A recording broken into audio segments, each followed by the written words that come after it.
The night had settled over the countryside like a thick, quiet blanket.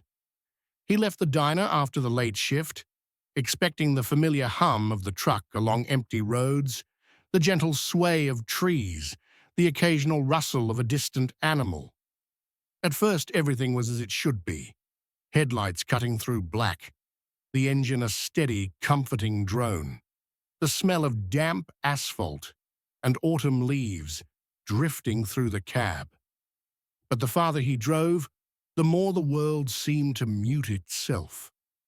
The fields on either side of the road grew emptier, not just in the sense of space, but in sound. The wind that should have whispered through the corn husks vanished. Even the engine felt strangely soft, as though the truck were moving through a liquid silence instead of asphalt. His own breathing became loud to him, rasping against the stillness, and he realized he could hear every turn of the tires on the gravel shoulder. At first, he thought it was just the late hour, the isolation playing tricks on him.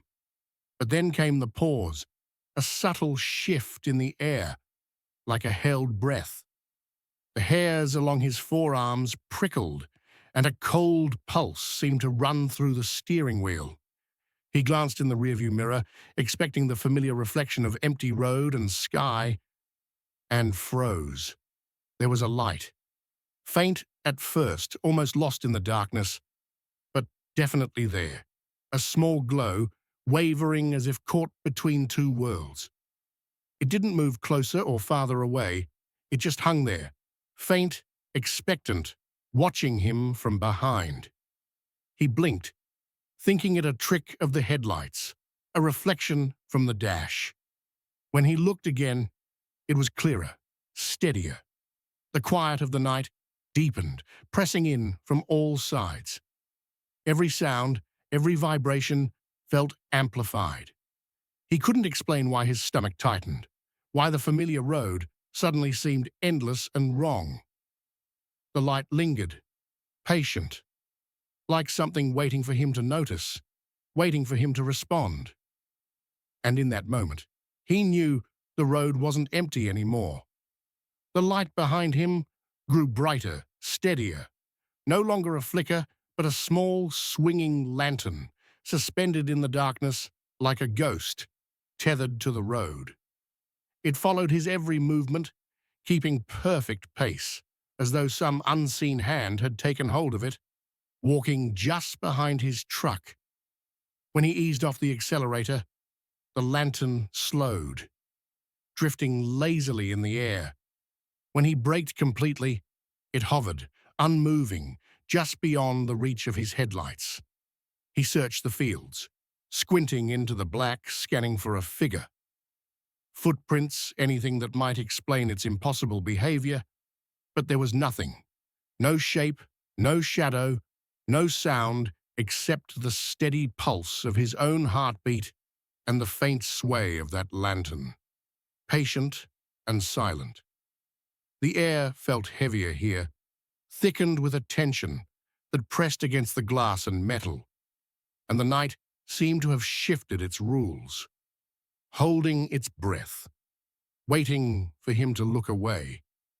He dared not blink, dared not take his eyes from that glow, because it carried a knowing, an awareness, and the road behind him, though empty, had become a place that remembered every mile he had driven, every turn he had taken, and now it had a witness.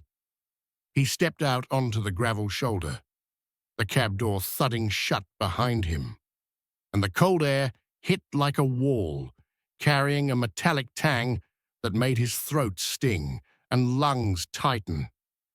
The world had gone utterly silent, the fields around him swallowed by a darkness so thick it felt almost liquid, pressing against his skin. He called out, his voice sharp and brittle, but the sound seemed to vanish before it could reach anything, leaving only the echo of his own fear. The lantern had vanished entirely, leaving the road behind him empty, as though it had never existed, yet he couldn't shake the sense that it was still there, waiting, watching, just beyond the reach of his eyes. He shivered and forced himself back to the truck, hands shaking against the cold metal, only to see the glow return, hovering level with the passenger window, serene and patient, as though it had followed him through the dark, invisible threads of some lawless night. Every instinct screamed to flee, but his feet remained rooted, heart hammering, mind circling the impossible. That light had a mind, and it had chosen him. He pressed the accelerator harder, tires spitting gravel, trying to put distance between himself and the drifting glow that had become his shadow. Yet it moved as effortlessly as if it were a part of the night itself. Off the county road and onto his long private driveway, the lantern followed without hesitation, gliding beside the truck with a patient, almost deliberate rhythm. The porch lights flickered as he passed, small sparks of electricity dancing across the bulbs, reacting to its presence, and a shiver ran through him. This was no mere trick of optics or reflection. It was alive in some impossible sense, aware. Every instinct urged him to slam the door and vanish inside. But by the time he reached the threshold, he realized the glow was already waiting at the edge of the yard, stationary now like a sentinel. The world outside seemed to hold its breath. The wind stilled and the shadows deepened, as if the lantern had claimed the night for itself and marked him as part of it. He didn't know how long he sat in the driver's seat, gripping the wheel, listening to the silence that now hummed with a tension he could feel in his bones, knowing that crossing his doorstep would not end this. It was only the beginning. Inside, every light strained and dimmed, as though the lantern's presence pressed against the very wiring, bending electricity to some unseen will. Shadows pooled in the corners, thick and restless, and his dog cowered beneath the table, trembling, ears flat, growls low and cautious, sensing something beyond human perception. He cut the power, plunging the room into a trembling darkness, and pressed his face to the glass, watching through the reflection as a dark figure began to circle the house. It moved slowly, methodically, a mass of shadow that never revealed itself fully, its intentions unreadable, yet undeniably aware of him. The lantern's beam drifted from window to window, sweeping over siding, over roofline, pausing as if inspecting, judging, searching. Time stretched, elongated by fear, every second measured by the soft scrape of gravel under weightless footsteps and the faint sway of the glow that never faltered. He wanted to look away, to escape, but couldn't. The figure was patient, and he understood in the marrow of his bones that this presence would not tire, would not leave, and the night had only just begun to show its rules. The first pale light of dawn crept over the horizon, soft and tentative, and for a moment the yard seemed normal again, empty, undisturbed, silent. He told himself it was over, that exhaustion and the long night had twisted his mind into seeing things that weren't there. The dog shook itself awake, yawning as if the terror had never existed, and he felt a brief, fragile relief. But the unease lingered, sticky and persistent, weaving into the edges of every shadow as he drove to work. Each passing tree and telephone pole carrying a weight heavier than it should. His mind kept flicking back to the glow, to the lantern hovering, patient and unwavering. And by dusk, when the sky turned bruised and dim again, he felt it waiting, perched just beyond the reach of certainty. It wasn't a hallucination, it hadn't left, and when night returned, He knew the lantern would return too, patient as ever, carrying with it a calm that was anything but safe. At the shop, the truck sat under the harsh white lights, ordinary in every way, until his headlights caught the smear across the tailgate, a handprint, blackened and burned into the metal, stretched unnaturally wide, fingers impossibly long, pressed with a force that seemed to bend the metal itself. He stumbled backward, stomach twisting, a cold shiver running through him as he remembered every mile of the drive home, every sway of that hovering lantern. The print marked the exact spot where it had lingered, level with his window, patient and deliberate. And in that moment, the truth pressed down like lead. Whatever had followed him that night was not finished. It hadn't been waiting for him to arrive. It had been waiting for him to notice, to understand. And he did. There would be no forgetting this, no returning to the ordinary. Something had found him, and now it was watching, always, in the spaces between light and shadow, patient and inexorable, waiting for the next mile of road, the next night, the next flicker of recognition.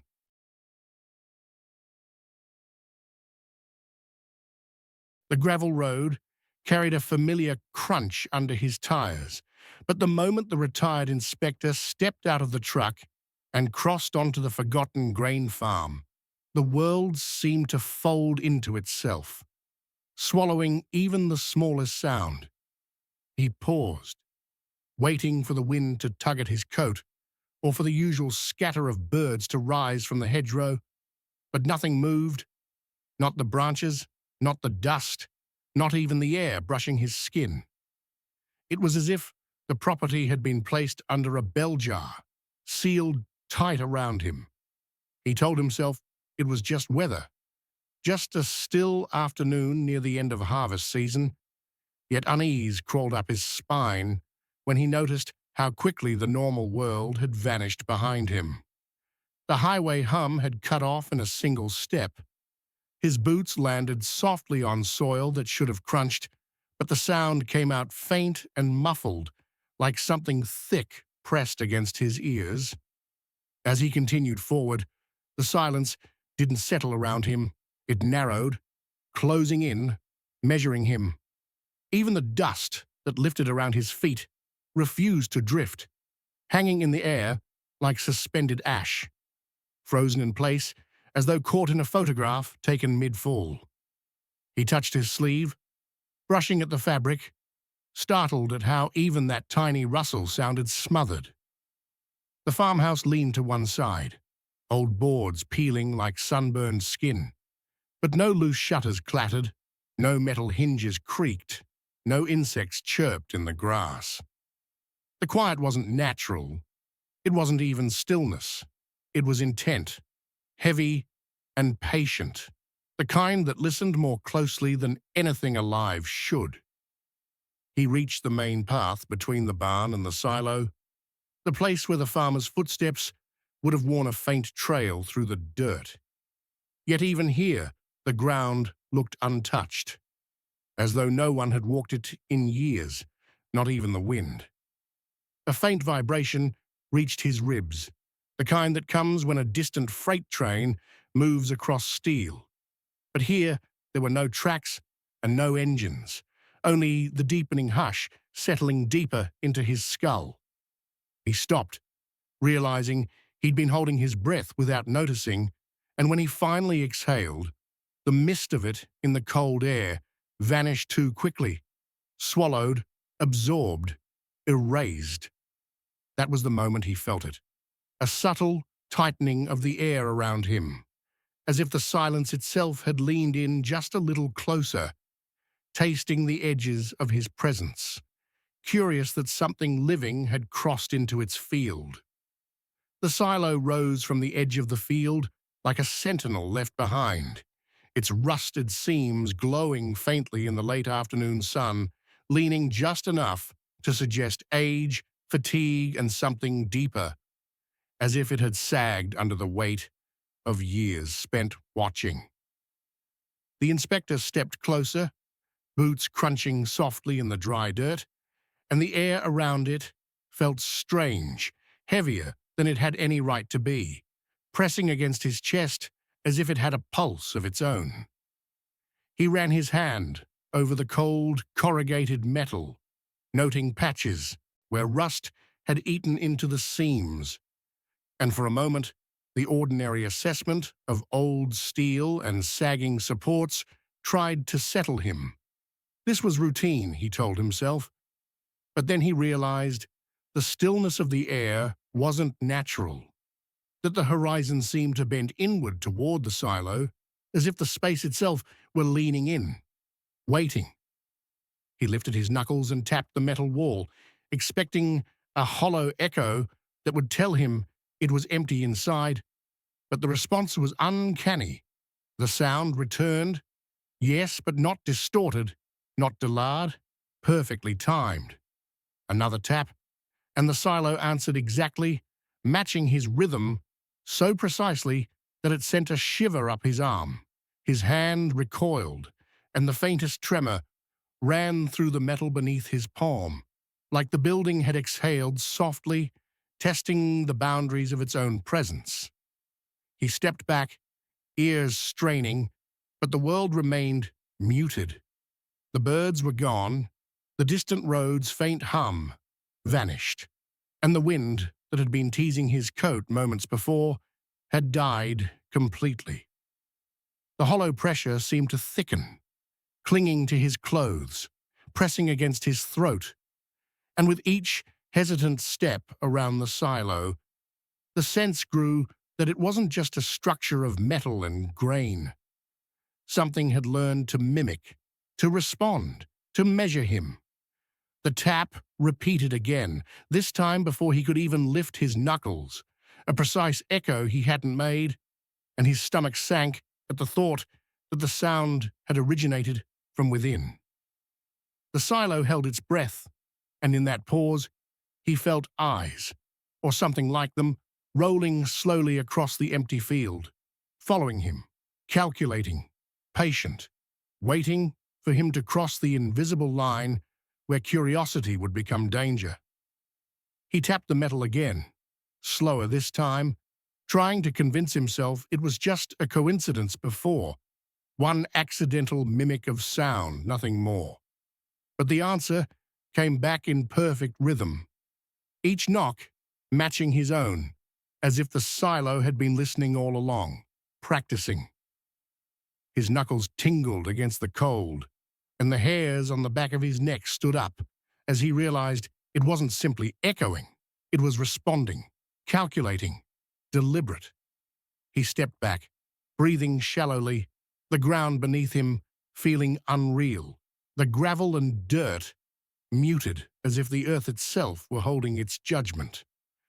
A soft, metallic groan ran through the siding beneath his hand, subtle, almost imperceptible at first, then a shudder, like the structure had drawn a breath too close to him. His eyes darted up and around the field. No wind stirred, no leaves trembled, and yet the air itself seemed to hum, vibrating against his chest and throat. He pressed a palm against the silo again, more cautiously, and felt a shift, a movement beneath the metal that was not his own. A faint, rolling pressure as though something inside had shifted, waiting. The taps continued, precise, metronomic, echoing in the emptiness surrounding him, but now with a slight delay that made the rhythm feel alive, anticipatory, almost playful. Dust motes floated lazily in a sunbeam, cutting across the side, yet none of them swirled in the air around him. The world was frozen, and the taps sounded louder, sharper, invasive. He withdrew his hand, a cold sweat running down his back, and stumbled back a step, the hairs along his arms prickling as the metal pulsed softly under his gaze. It wasn't solid. Not really. Not in the way he understood. Something inside, something patient and patient beyond reason, had learned to answer, had learned his rhythm, and in the silence between taps, he thought he heard a faint scrape, soft, deliberate, a sound that wasn't echo, wasn't wind, wasn't his imagination, something alive beneath the fused grain, something waiting for the moment he reached too close.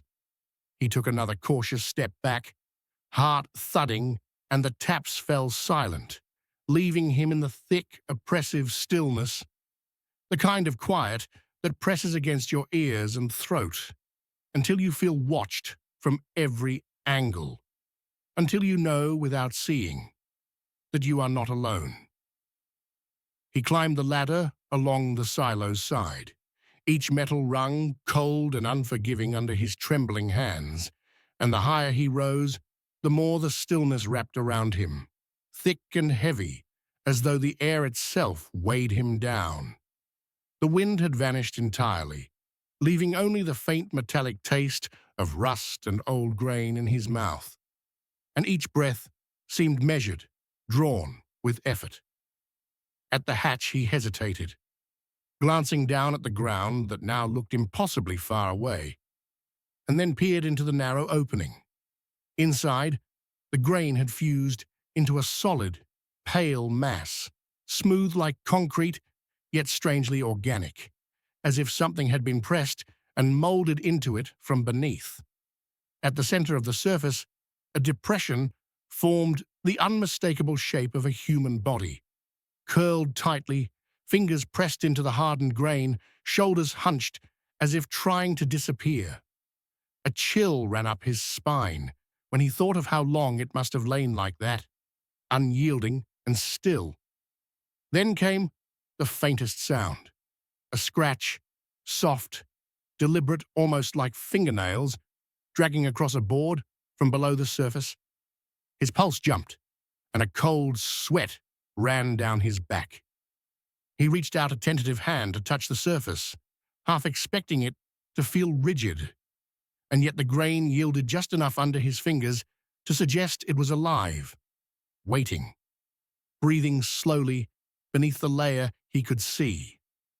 He swallowed, heart hammering, and the scrape came again, closer this time, resonating through the metal ladder, through the hollow inside the silo, through the very air around him. He wanted to pull back, to run, but curiosity anchored him in place. Every instinct screamed that this was wrong, that the silence wasn't neutral, but it was impossible to look away. He took another step closer, feeling the ladder quiver beneath his weight, as if the silo itself was reacting to him. And in that instant, the cold, pale grain seemed to tense beneath the depression, waiting, anticipating. He realized with a shudder that the shape had been aware of him long before he had even climbed, that the hollow above the grain wasn't empty at all. It was aware. A faint, scraping sound rose again, just beneath the surface, deliberate, impossible to ignore, and the weight of it pressed into his chest so fiercely he almost lost his grip. For the first time, the quiet around him was no longer passive. It was hungry, waiting for what he would do next. A sudden brush of metal from inside the silo jolted him, nearly pitching him off the ladder, the sharp scrape ringing in his ears like a warning. His heart slammed against his ribs as he grabbed the rungs tighter, feeling the vibration travel through the cold iron into his palms.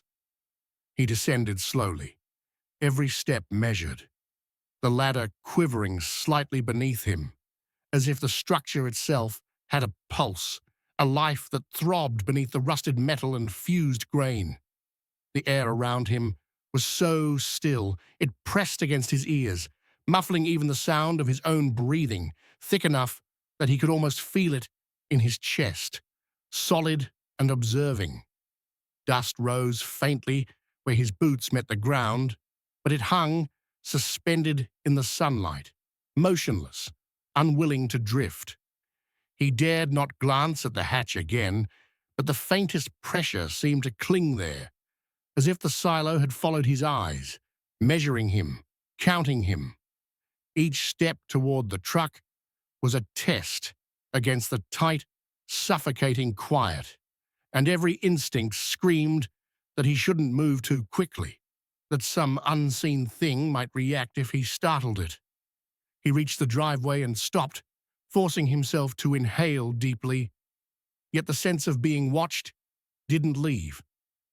It settled into his shoulders, into the small of his back, a cold weight pressing him forward.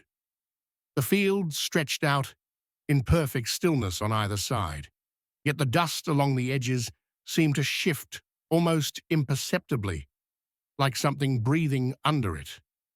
He forced one last glance over his shoulder, seeing only the silent, rusted tower. But the instinct lingered that it had eyes now, that it was aware in a way no human building should ever be. He climbed into the truck, doors locked, engine idling, and even as he drove away, the memory of that soft, metallic brush and the subtle quiver of the ladder clung to him. The quiet followed him down the gravel road, stretching longer than it had any right to, wrapping around the tires, slipping through the wheel wells, into the cab. Even miles away, he could almost hear it, soft, deliberate, waiting. Something had reached out from inside the silo and left a presence behind, and he knew with a cold certainty that it had not forgotten him. He returned after dark, the sky low and heavy, carrying the faint scent of rain that had yet to fall, towing his demolition lights across the uneven field like a promise he hoped he could keep. The air seemed thicker here at night, the silence older and heavier, and each step toward the silo pressed against his chest like a hand he couldn't shake. When he finally switched on the floodlights, the beams cut through the darkness in sharp, clinical strips, illuminating the metal cylinder and the cracked, hardened surface of the fused grain within. That's when it began to move. At first, a subtle ripple, almost too slow to notice, like water settling in a shallow bowl. He stumbled back, heart thudding, as a shape pushed upward beneath the pale, solid surface, distorting it with deliberate patience, pressing against the hardened mass from below. The grain shifted with a sickly, wet creak, forming faint ridges, a suggestion of curves that shouldn't have been there, and the silo itself seemed to breathe, walls flexing inward and outward like lungs. Warm air hissed from the seams, carrying the smell of damp metal and something fouler, something ancient that made his stomach twist. He took another step backward, nearly tripping over loose soil at the silo's base, his hands shaking, and realized the shape moving beneath the grain had an intent, a slow, deliberate curiosity, as if it were testing boundaries before it fully revealed itself. The light glinted off the top surface, highlighting a depression that deepened with each movement, almost like a body pushing from within, struggling to emerge. His breaths came in ragged gasps, the beam from his flashlight darting across the curved metal walls as if searching for answers in the shadows, and the walls shivered again, contracting, flexing, alive. He stumbled back another step, the cold ground biting at his boots, the oppressive quiet around the field suddenly magnified, ears ringing with the low creak and shift of metal. The shape continued to push upward, patient and inevitable, and the inspector felt the terrifying certainty that this was no simple collapse, no mechanical failure. Something had woken beneath the grain, and it was deliberate. Every instinct screamed at him to flee, yet he lingered for a heartbeat too long, staring at the surface as it rose, slowly, deliberately, pressing closer to the edge of the silo itself. The silo groaned like metal under pressure, but no wind stirred, no branches shook, and the still night around him pressed in so heavily it seemed to cling to his clothes and skin. The grain shifted again, forming shapes that were unmistakably limbs, long and pale beneath the hardened surface, stretching upward in slow, deliberate arcs, as if a body, trapped inside, was testing the bounds of the world outside. He stumbled backward, heart hammering, boots skidding against the uneven earth. At the base of the silo, and the walls flexed outward, then inward again, breathing with a rhythm that matched no human pulse, each contraction sending a shiver through the metal frame.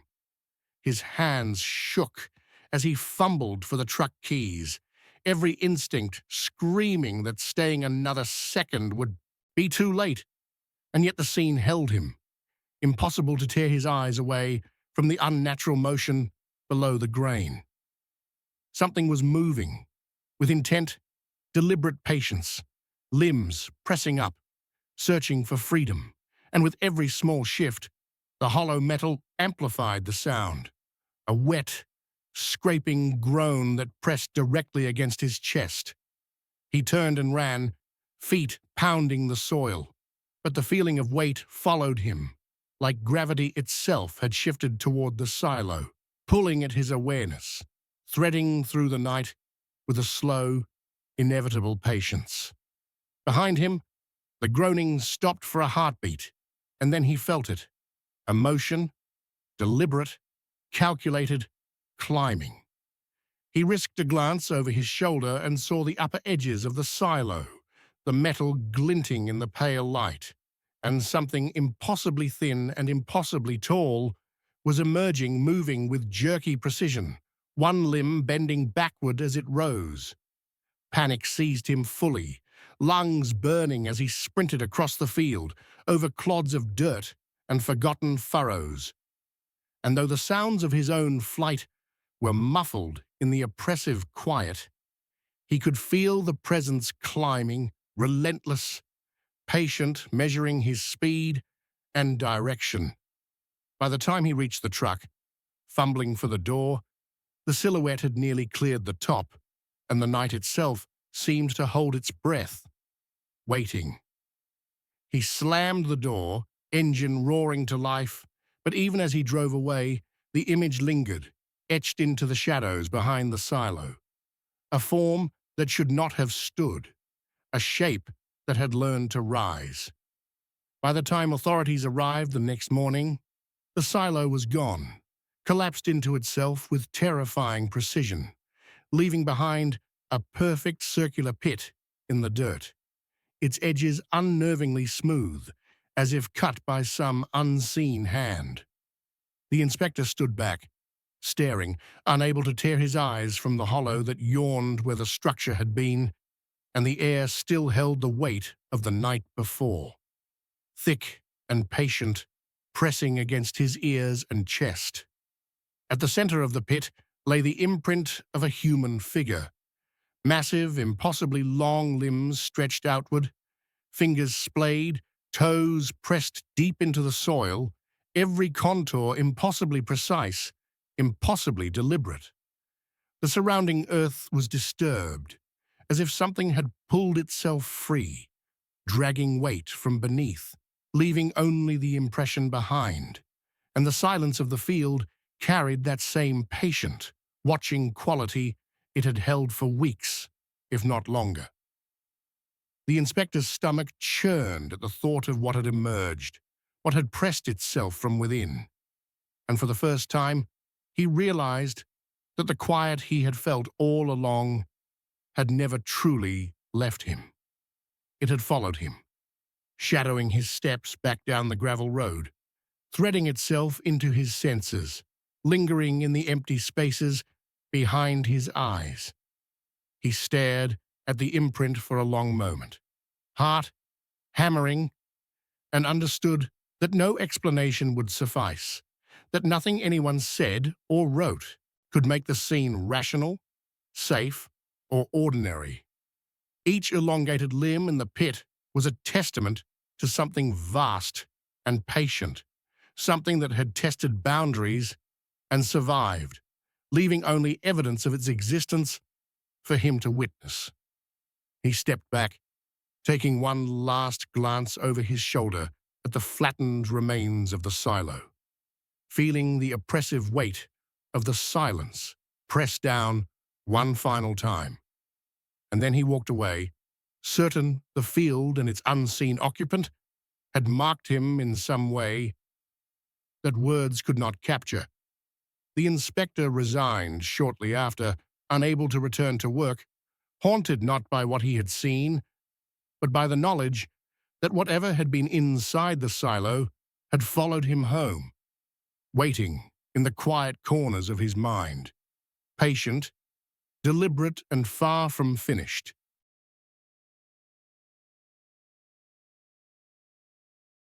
I'd been hiking for hours through a part of the countryside most people didn't even know existed anymore. The kind of land where trails weren't really trails, just faint grooves in the grass made by whatever had passed through last. Deer, probably. Maybe an old farmer decades ago. Either way, it felt like I was walking somewhere the world had forgotten. By mid-afternoon, the sun hung low and hazy, turning everything gold. Nothing unusual, nothing strange, just open land and the soft hiss of wind pushing through weeds taller than my waist. Then something caught the light. A sharp glint. Metallic and out of place, like it didn't belong to anything natural. I stopped without thinking. Out here, the only metal you ever saw was the occasional snapped fence post, or a rusted-out tractor carcass, half swallowed by vines. But this was different. Clean edges. Straight lines. I left the trail and pushed through the grass toward it. When the field opened up, I froze. There, in the dead center of an empty clearing, stood a payphone.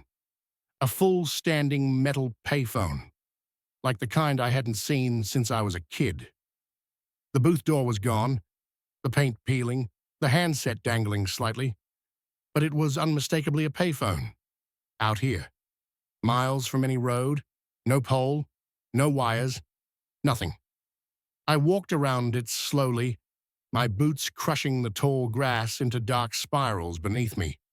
I half expected to find a hidden generator, a prank, maybe a camera set up to catch reactions, but there was nothing around it except more field stretching endlessly in every direction. The kind of isolation that didn't make sense. The air felt wrong too. Earlier the wind had been steady, brushing against my ears. But here, standing in that open patch, everything went still. Completely still. As if the entire field was holding its breath, waiting. I took one more step toward the phone. The silence tightened around me, and for the first time since the start of the hike, I felt the sense, deep and instinctive, that it wasn't supposed to be here. I walked a slow circle around the payphone, trying to make sense of it. Up close, the metal looked older than it had from the trail. Pitted, scratched, sun-faded. The coin slot was jammed with rust. The keypad was missing 2 buttons, and where the wiring should have run down into the ground, there was only dirt and flattened grass, as if the phone had been dropped there from above and simply left. I kept searching for some logical explanation. A forgotten art installation, a prank by local kids, a prop from a film shoot no one bothered to clean up, but nothing fit.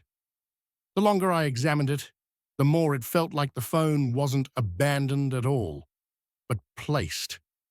When I moved to the front of the booth, the receiver caught my eye. It hung at a slight angle, resting against the metal casing, the cord stiff with age. As I reached out, the handset swung gently away from me. Not with the wind, there was no wind, but in a small, deliberate arc, like someone had just set it down and it hadn't finished settling. I froze, hand half outstretched, and watched it sway back towards center. That was when I heard it.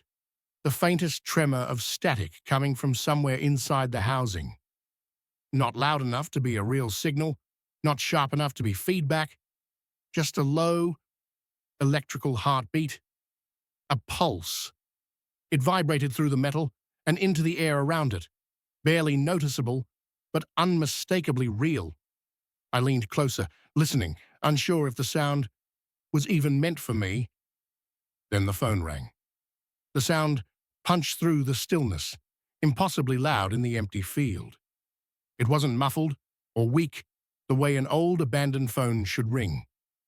It was sharp, clean, and bright, like a brand new landline plugged into perfect service. The ring echoed across the open land, bouncing between invisible walls that shouldn't have existed. And as it rang again, the receiver twitched, swinging on its cord as though responding to the call. For a moment, I just stood there, stunned by the impossibility of it. A phone with no wires, no power, no connection to anything, and it was ringing for me. For a long moment, I just stared at the ringing phone, waiting for the sound to fade or glitch or do anything that made sense. But it didn't. It kept ringing with perfect rhythm, each chime cutting clean through the field. Against my better judgment, against every instinct I had, I reached for the receiver. The metal was colder than it should have been, as if it hadn't felt sunlight in years. I pressed it to my ear, breathing. Soft, unsteady, close. Not static this time, not mechanical, human. At first I thought it was a wrong number or a prank call, somehow routed through some hidden device. But then the breathing broke, turning into a trembling exhale that made the hair on my arms rise. I recognized it, not immediately, but enough that my chest tightened. It sounded like my mother, except younger, fragile in a way I'd never heard before, like she was calling from a hospital room decades before I was born. She whispered my name, not the version people used, the one she only said when she was worried, scared I'd wandered too far in a grocery store or fallen asleep in the car. That tone, thin, searching, echoed through the dead line as if she was standing on the other side of a dark room, reaching for something she couldn't see. Then she asked a question. "Why did you leave me in the dark?" Her voice cracked on the last word. The sound didn't come through like a normal call. It sounded enclosed, like she was cupping the receiver or speaking from a place without walls. Each breath trembled with cold, the kind that sinks into your bones before you realize it's happening. I felt the field around me tilt, as if the world had shifted to match her fear. I didn't know what to do. My mouth went dry. My grip tightened on the receiver until it hurt. And then, without deciding to, I let the handset slip from my fingers. It swung on its cord, thudding gently against the metal casing. But the voice didn't stop. The receiver dangled, twisting slightly in the still air, and her voice continued pouring out, broken, pleading, calling my name again and again, as if she couldn't see I wasn't listening. The words didn't match the movement of the swinging handset. They didn't match anything real. It felt like I'd tapped into a place I should never have touched, and now it wouldn't let go. I stepped back, the phone kept speaking, and the field felt smaller than it had a minute before. I kept backing through the grass, watching the receiver twist and sway like it was being breathed on from the other side. My pulse hammered in my ears, drowning out everything except that voice spilling through the dangling handset. I told myself it was a trick, some elaborate setup with hidden speakers, a recording, anything. But no explanation, held for long. Every step I took seemed to make the air heavier, as though the field didn't want me moving away from the phone. Then the ringing started again. Not the soft, distant echo of a forgotten device. This time, it was sharp, aimed, almost angry. The kind of ringing that felt directed, like the phone had decided it wasn't through with me. The sound cut through the open land and vibrated through my chest. I froze halfway between retreat and return, unsure which direction was safer. I shouldn't have gone back, but the ringing wouldn't stop. When I lifted the receiver again, the voice came immediately, as if she'd been waiting inches away from the speaker. But her tone had changed. No more sobbing, no more confusion. She whispered my full name, every syllable I'd spent years trying to forget. Even the part only my mother used when she was furious or afraid. A version of my name I hadn't heard since childhood, spoken in a tone I didn't recognize. Hearing it out there in that empty field felt like a hand closing around my spine. Before I could respond, before I could breathe, her whisper dropped lower, closer, like her mouth was pressed directly against the microphone. "Turn around." The words weren't a request. They were almost tender, like she was guiding me through something inevitable. The field around me seemed to tighten, the sky dimming at the edges of my vision. For a moment, I couldn't tell if she was warning me or if she was the reason I needed to turn in the first place. The silence behind me grew heavy, thick, waiting. And with the receiver cold against my ear, I felt something unseen settle in the grass, just out of view. I turned, more out of instinct than choice, spinning so fast the handset nearly slipped from my grasp. The field lay open and unchanged, just a wide expanse of bending grass and the dimming afternoon light. Nothing moved, nothing waited, yet the air behind me throbbed with the sense that something had just stepped out of sight, retreating a fraction too quickly for my eyes to catch. I stood there, breathing hard, trying to convince myself it was only the wind, even though the wind had died the moment I first touched the phone. That was when I felt it. A dampness spreading along the receiver, seeping into my palm. It wasn't sweat. It was colder than that. Wet in a way that felt wrong, like condensation from a breath that didn't belong to me. I lowered the phone, but the moisture clung to my skin. When I lifted it again, the sound on the other end had changed. The voice still whispered, but it no longer sounded like my mother.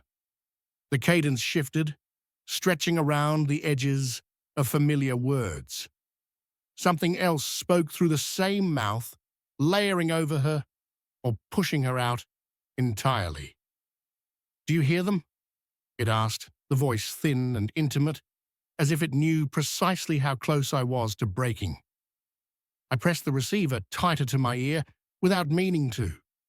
A faint chorus lingered underneath the whisper, rustling, clicking, the soft scrape of something moving through a confined space. It didn't sound like people. It didn't sound like anything from this field. Then I heard it clearly. Another set of footsteps in the grass. Not mine. Not distant. Right behind me. They were soft, measured, like someone trying not to be noticed, but failing with each slow press into the ground. I felt the vibrations through my boots before I registered the sound itself. My breath hitched, and every instinct screamed at me to run. But I couldn't. I was stuck between the voice in my hand and the steps closing in behind me, rooted to a patch of grass that suddenly felt too small. The receiver crackled, the footsteps grew closer, and the field seemed to lean toward me, waiting to see what I'd do next. I didn't wait to see what was making those footsteps. Instinct took over, the same raw, panicked instinct that grabs hold when you realize you're alone in a place that suddenly isn't empty. I dropped the receiver and ran. The grass tore at my legs as I sprinted across the field, each stride fueled by the certainty that if I slowed, even for a second, something would catch up to me. I didn't look back. I couldn't. The phone dangled behind me in my mind's eye, swinging wildly on its cord. Then it rang. The sound didn't come from behind me where the phone stood. It came from everywhere at once, stretched thin across the air, echoing down the length of the field like a siren bending through the wind. The ringing followed me, matching my pace, staying exactly the same distance from me no matter how fast I ran. Each chime hit sharper than the last, vibrating through the ground beneath my boots, pushing me faster toward the distant line of trees. By the time I reached the tree line, my lungs burned and my legs felt disconnected from my body. Yet the echoes didn't fade. They threaded between the trunks, slipping through branches, like they weren't solid at all. The sound bounced off. Nothing? Carrying farther than any mechanical ring should have traveled. It felt like the call was still happening, like someone or something was holding the line open, waiting for me to pick up again. Every few steps I expected to hear the grass move behind me, to feel breath on the back of my neck. But the woods stayed just as silent as the field had been.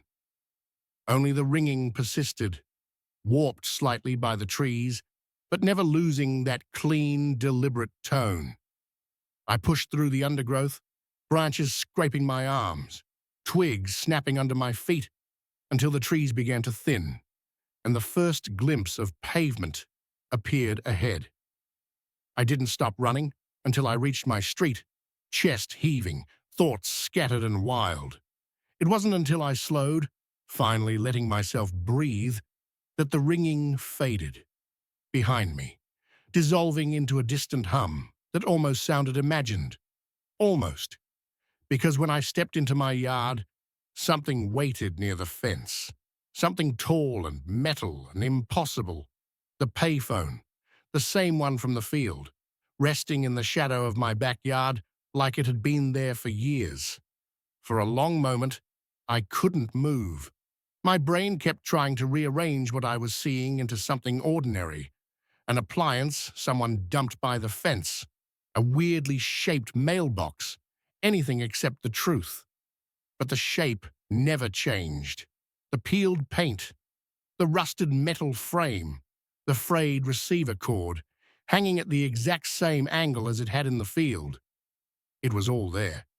The same payphone I'd found, miles away, standing in my backyard as though it knew I'd eventually return here. The world around it felt strangely muted.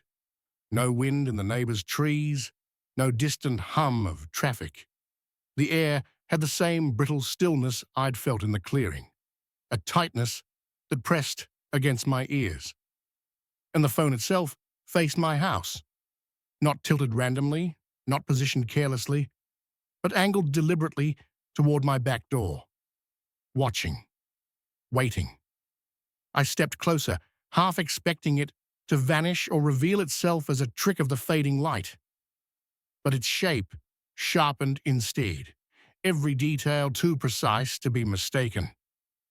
The keypad's missing buttons, the old graffiti scratched into the metal, the faint smear of dirt across the lower panel. It wasn't just similar, it was identical, as if it hadn't moved through space at all, but simply appeared where it wanted to be, carrying the field with it. I checked behind it, searching for tracks, drag marks, anything to suggest it had been hauled there by someone messing with me. The grass was undisturbed, perfectly still. Not a single blade, bent in the wrong direction. It looked as though the phone had materialized without crossing the ground between. I backed toward the door, never taking my eyes from it. My breath came shallow and fast, and every step felt like I was drifting away from something that didn't like being left behind. The receiver hung motionless, but I couldn't shake the sense that if it moved, if it so much as swayed, I'd hear that voice again. Or worse, I'd hear something new. Night settled around the yard faster than it should have. Shadows stretched across the grass, crawling up the side of the house, until the payphone was wrapped in darkness. I waited, holding the door handle, listening for any hint of movement. But nothing happened. No ringing, no footsteps, no whisper.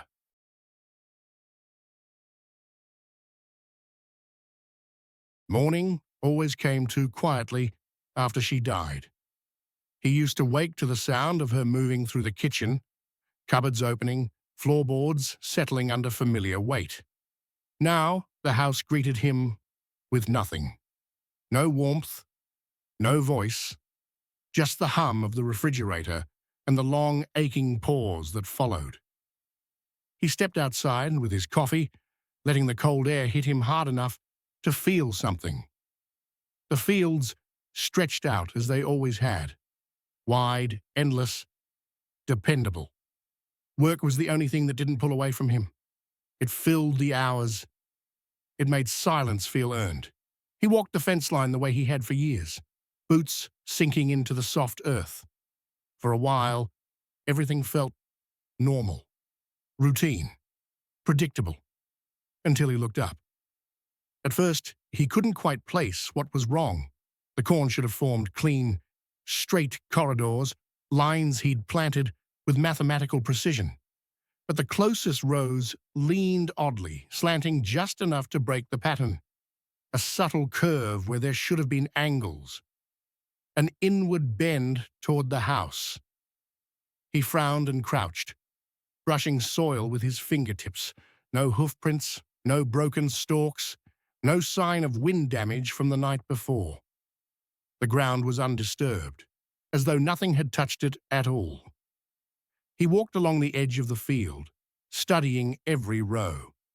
The angle tightened the farther he went, almost as if the corn had shifted while still rooted. He checked for wildlife tracks, broken leaves, anything that might make sense, but the earth was clean. Too clean. Not even raccoon prints along the irrigation ditch. The longer he stared, the more a low unease crept up the back of his neck. The rows weren't just leaning. They were closer. A few feet, maybe less. But the distance felt wrong, like the field had taken a slow step toward him in the night. He stayed there, hands on his hips, trying to breathe through the tension building in his chest. The morning breeze, usually constant across the plains, died abruptly. The air stilled, heavy enough that even the birds seemed to pause. The corn stood motionless. He waited for the wind to return, any small thing to break the silence, but the field held its breath. He found himself watching the rows as though they might move again, if he blinked. And for the first time since his wife passed, he wished he wasn't alone out here. Something in that stillness felt like the beginning of a problem he didn't have a name for. A problem rooted in soil he'd trusted his entire life. He backed toward the porch slowly, eyes fixed on the nearest row, and the moment he stepped onto the wooden boards, the wind finally returned, sudden, sharp, almost forced. But the rows didn't shift back. They stayed angled, they stayed closer. And he couldn't shake the feeling that the field wasn't done moving. He spent most of the afternoon convincing himself the morning had been nothing more than a trick of light and tired eyes. Grief could bend the world in strange ways, and he'd learned not to trust the mind on early mornings. Still, unease gnawed at him. By dusk, he found himself pulling a pair of old wildlife cameras from the shed, dusting off spider webs and checking the batteries like a man preparing for a storm he couldn't name. He set them along the fence line, facing the corn, one at each corner, angling their lenses toward the rows that had drifted too close. Night fell in a heavy, moonless sheet. He sat on the porch with a lantern humming beside him, listening to the insects fade into an unnerving quiet. At first, the field looked normal, dark and still, nothing but silhouettes swaying in the light breeze. Then the breeze stopped, and a faint rustle started deep within the stalks. It wasn't wind. It was slower, circling, like something large was brushing its way through the corn in a wide loop. The sound moved with deliberate pacing, dragging along the rows as if whatever traveled there needed the corn to part around it. His pulse kicked, and he strained his eyes, waiting for a shadow, a deer, anything that would give shape to the motion. But nothing emerged. The cameras clicked softly as they took periodic snapshots, each flash cutting through the darkness for a heartbeat. Yet every flash revealed the same thing. Untouched rows, perfectly still, no shapes slipping between them. The circle of rustling continued for almost an hour, steady and patient, until the noise faded as abruptly as it had begun, leaving the night hollow and tight with tension. Just before dawn, he walked the perimeter, dew clinging to his boots. The field waited in the pale light, silent, expectant. Then he saw it. Another shift, a measurable change. The nearest rows had moved again, this time unmistakably closer to the porch, as if the field had taken another silent step toward the house while he slept. No footprints, no trampled earth, nothing on the cameras except still frames of darkness. The corn didn't look disturbed. It looked repositioned, like someone had lifted each stalk and set it down in a new place. He stood there, breath shallow in the early chill, and felt the first real pulse of fear curl through him. Whatever was moving out there wasn't crossing the field in the way an animal would. It was shaping it, drawing closer in a pattern he couldn't see yet, but could feel tightening around him, like a noose he hadn't noticed being tied. By the following evening, the farmer decided he needed proof, something measurable, something that would either confirm his fears or put them to rest. He walked the property line with a bundle of stakes under one arm and a coil of rope in the other, driving the stakes into the soil at fixed intervals. He measured each line carefully, creating a grid the way surveyors do, stretching rope tight enough that even the slightest shift would show. It was tedious work, but it grounded him. Numbers made sense. Patterns made sense. Cornfields, for all their vastness, were supposed to behave in predictable ways. The sun slipped behind the horizon as he finished the last row. By then a cold metallic smell had drifted across the property, like rain, that wouldn't come. He couldn't shake the sensation that the field was paying attention to what he was doing. The stalks standing a little too straight, like an audience holding its breath. He retreated to the porch with his shotgun across his lap, watching the ropes glimmer faintly in the moonlight. Hours passed with nothing but the hum of cicadas slowly thinning into silence. Then, sometime after midnight, a sweeping sound rolled across the field. Not a gust of wind, not an animal breaking through the stalks. It was heavier, broader, like something dragging an enormous hand just beneath the surface, creating long, curved swaths that rippled through the rows. The stalks shivered in a ghostly arc, bending in sequence as though guided by an invisible rake, pulling them along. The movement passed across the entire field, then looped back slower this time, as if whatever was out there was studying its own work. He rose from the porch steps, heart pounding, and squinted at the stakes. The ropes trembled, then pulled inward, tightening by inches. The shift was small but certain. The grid was collapsing toward the house. Something massive was influencing the ground, lifting it, folding it, drawing it closer in an almost deliberate pattern. He felt the vibration through the soles of his boots, faint but unmistakable, like distant machinery coming alive deep under the earth. He took a step backward and finally looked up. The sky was empty, dark, starless, but he had the sudden, overwhelming sense that something was directly above him, vast and silent, hovering just out of sight. The dragging noise stopped mid-sweep, cut off in an instant so cleanly it left his ears ringing. The field returned to stillness, too still, the kind of unnatural quiet that makes a person feel exposed and terribly small. He stood there, alone in the dead calm, staring at the taut ropes now angled toward the house, knowing without question that the field hadn't just moved. It had obeyed something. In the days that followed, the field stopped pretending. Each morning, he stepped outside with a new dread in his gut, knowing the corn would be closer. And every time, it was. The shift became impossible to ignore. The rows didn't just lean anymore. They curved. Perfect arcs, smooth and deliberate, as if something had drawn a spiral around the farmhouse with a giant, unseen hand. The air seemed heavier inside that tightening ring, like the land itself was slowly exhaling around him. He walked the boundary again and again, tracing those unnatural curves with growing disbelief.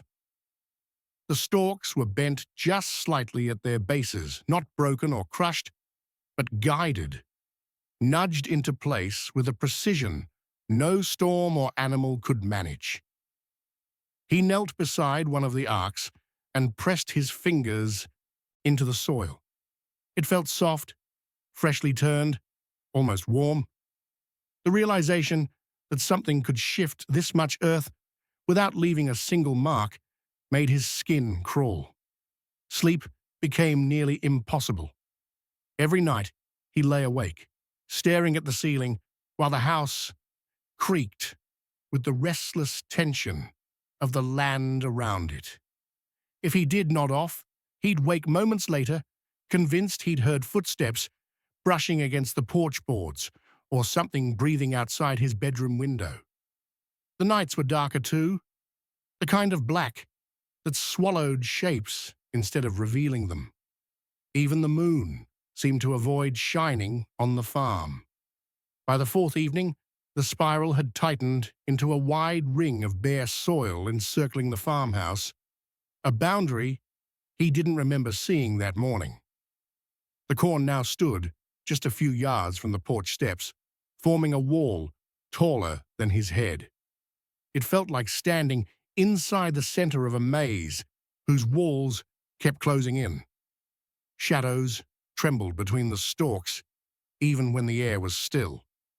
And when the wind finally picked up, the rows swayed not with the breeze, but against it, bending inward, as though leaning toward him. As he stepped onto the porch at dusk, something new caught his eye. A scattering of corn husks lay arranged neatly at the top of the steps, fanned out in a line. At first glance, they looked like debris from the field, but the placement was precise.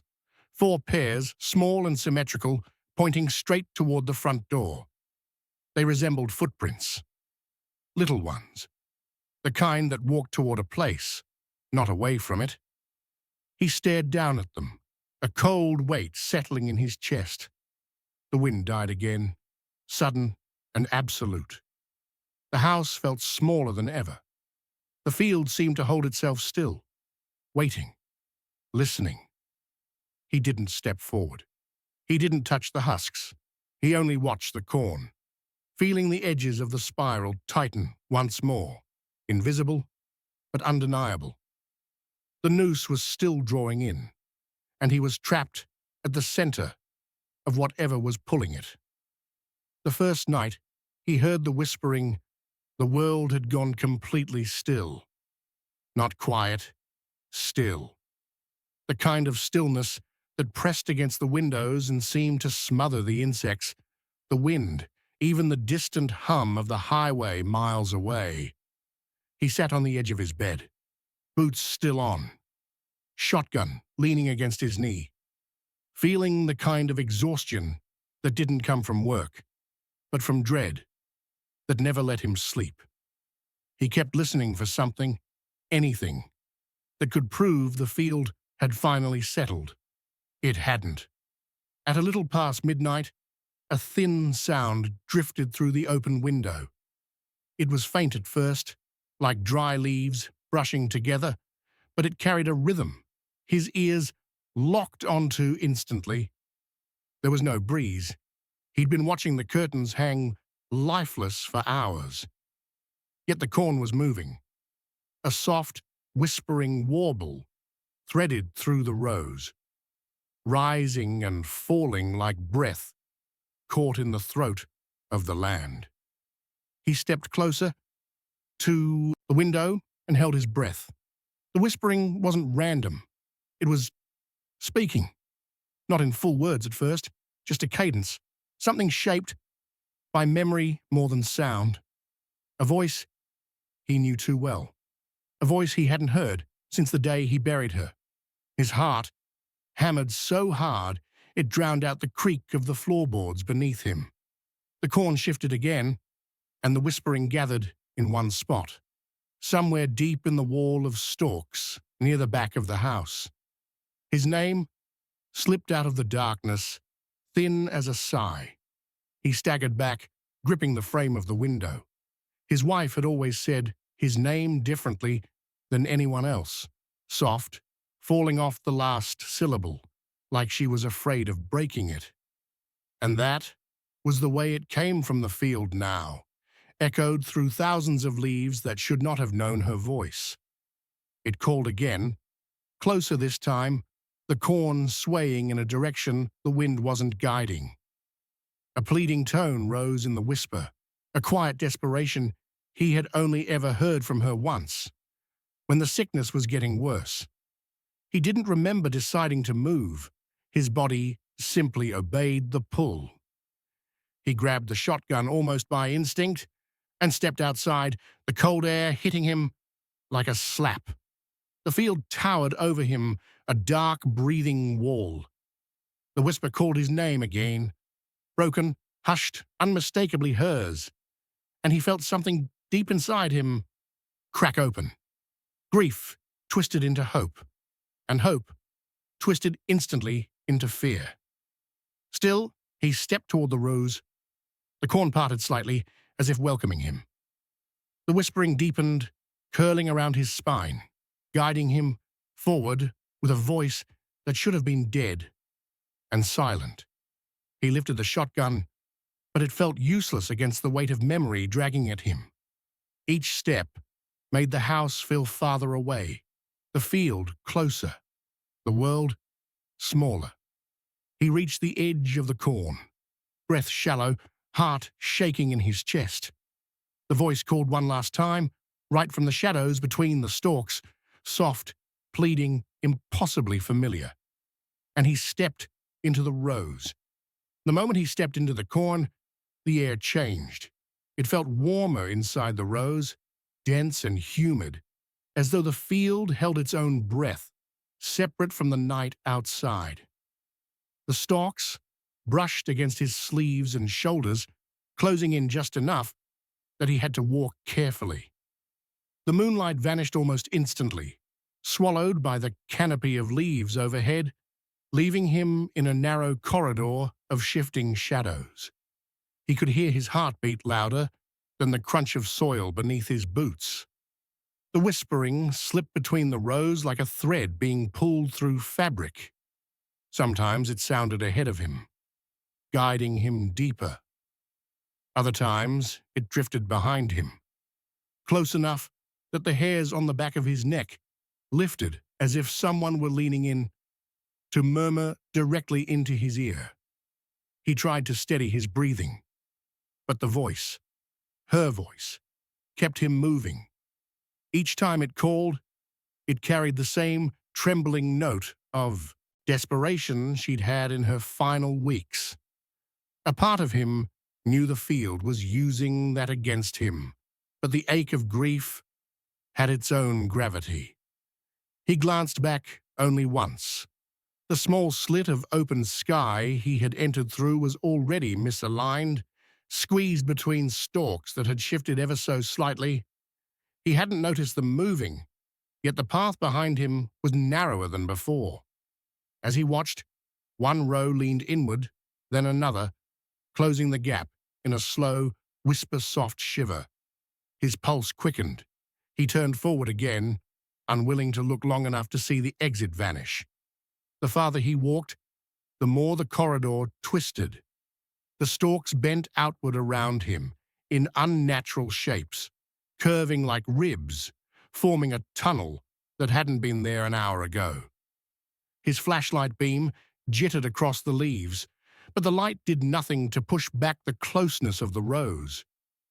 Every step pressed him deeper into a structure that felt less like a crop field and more like something alive, something that had been waiting for him.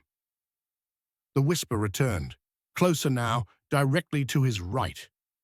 He swung the flashlight toward the sound, but the beam cut across nothing but stalks, shaking with his trembling hand. The voice shifted behind him suddenly, warm and intimate, just above his shoulder. It wasn't calling his name anymore. It was breathing, slow, shallow breaths, her breaths, exactly as he had heard them in the final days when she struggled to fill her lungs. He froze, muscles locking in place. For a long moment, he couldn't move, couldn't speak, couldn't force himself to turn around. The breathing edged closer, brushing the back of his neck like a hand that wasn't there. Then the corn moved, not ahead of him, not beside him, but directly behind him, with a long, soft exhale of stalks folding inward. He spun around in one jerking motion, flashlight slicing through the darkness, but the beam struck a solid wall of corn where the path had been moments before. Every row had closed tight, interlocking like fingers lacing together. There was no split, no gap, no trace of the way he'd come, only the faint rustle of leaves settling into place, as if sealing a door.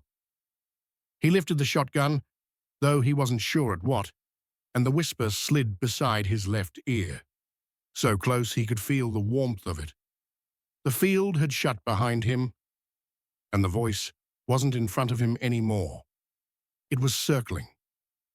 The first sign that something was wrong came from the silence. The neighbors hadn't heard the farmer's truck for days, and his porch light, normally left on through the night, had burned dark 3 evenings in a row. Out here, people noticed those things. By the 4th morning, 2 of them drove up the old dirt road to check on him, expecting to find his truck gone or a note on the door. Instead, they found the farm sitting in an eerie, frozen calm, as if the world had paused, with its breath held tight. From a distance, the corn looked perfect, strangely perfect, uniform, straight. The wild curves and wind-swept bends that fields usually carried after storms were gone. Every row aligned with unnatural precision, tighter and cleaner than any planting machine could manage. There were no footprints around the house, no sign of recent work, no paths cut through the rows, only an immaculately arranged field that seemed too pristine for a place left unattended. When the authorities arrived, they combed the property with measured steps, calling the farmer's name at intervals. The house was empty, yet nothing suggested he'd left willingly. His boots sat by the back door. His keys lay on the counter. A half cup of coffee had gone stale beside the sink. But it was the cornfield that drew them. Its stillness felt heavy, unnatural, as though the stalks themselves were listening. They stepped into the rows cautiously, moving in a line, their voices muffled by the thick walls of corn on either side. The deeper they walked, the quieter the world became. Even their radios cracked with interference, the static rising like faint whispering. It wasn't until they reached the center of the field that the pattern revealed itself. Amid the flawless grid, one row was missing. Not trampled, not harvested, simply gone. Where the row should have been, the stalks surrounding it bent outward in a near-perfect circle, as though something had pushed up from beneath and forced them back. The earth inside the ring was bare, pale, and strangely smooth, soil that had been disturbed, but carried no footprints, no drag marks, no signs of a body or tools. When one of the officers knelt and touched the ground, he pulled back with a frown. The dirt was cool on top, but oddly warm a few inches beneath, as if something had been buried and removed only hours before. They called for the farmer again, louder this time, their voices swallowed whole by the tall corn. But no answer came. Nothing stirred except a low rustle somewhere beyond the ring, too coordinated to be the wind. When they checked the positions of the stalks around them, they noticed how everyone seemed angled just slightly toward the empty circle, like heads bowed in unison. There was no struggle here, no evidence of someone running or fighting or even leaving the field.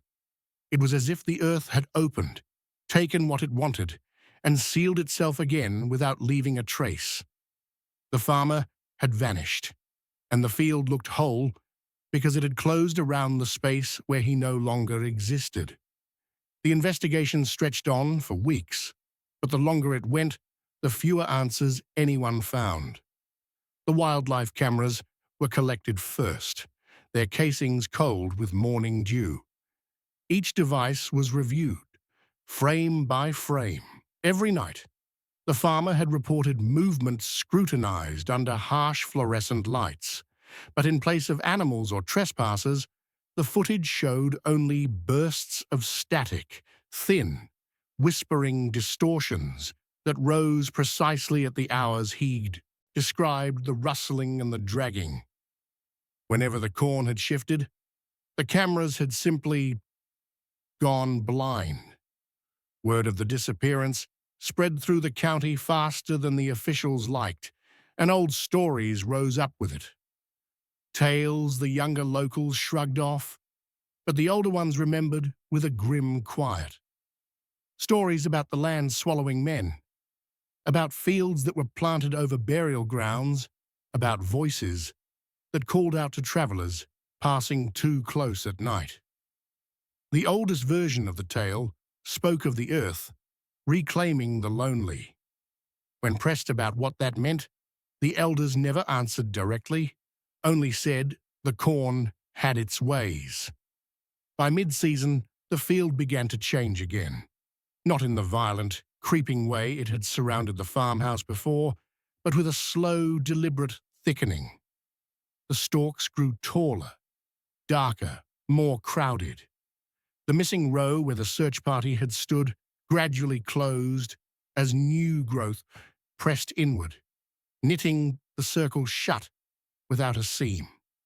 Anyone driving past might have thought the field looked healthier than ever, lush, thriving, untouched by storms.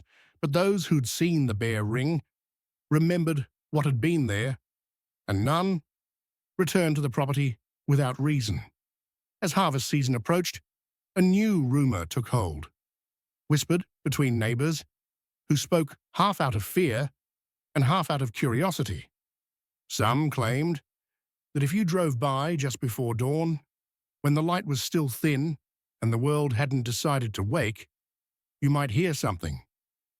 Not the rustle of wind or the shifting of wildlife, but a voice buried deep within the rows. A low, strained call that sounded like someone trying to force sound through a mouthful of soil. Some swore the voice was calling for help. Others said it repeated a single name. His name. No one stayed long enough to confirm which was true.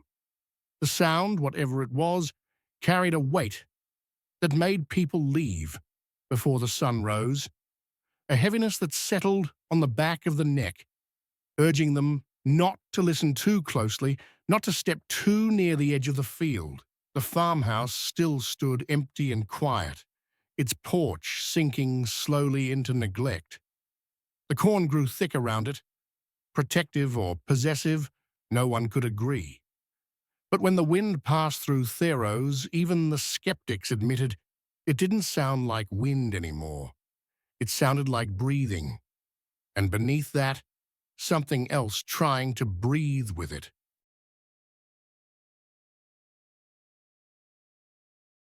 The farmhouse smelled of dust and varnish when she first arrived, of old wood and sunlight that had seeped through generations of windows, but beneath that, something else lingered.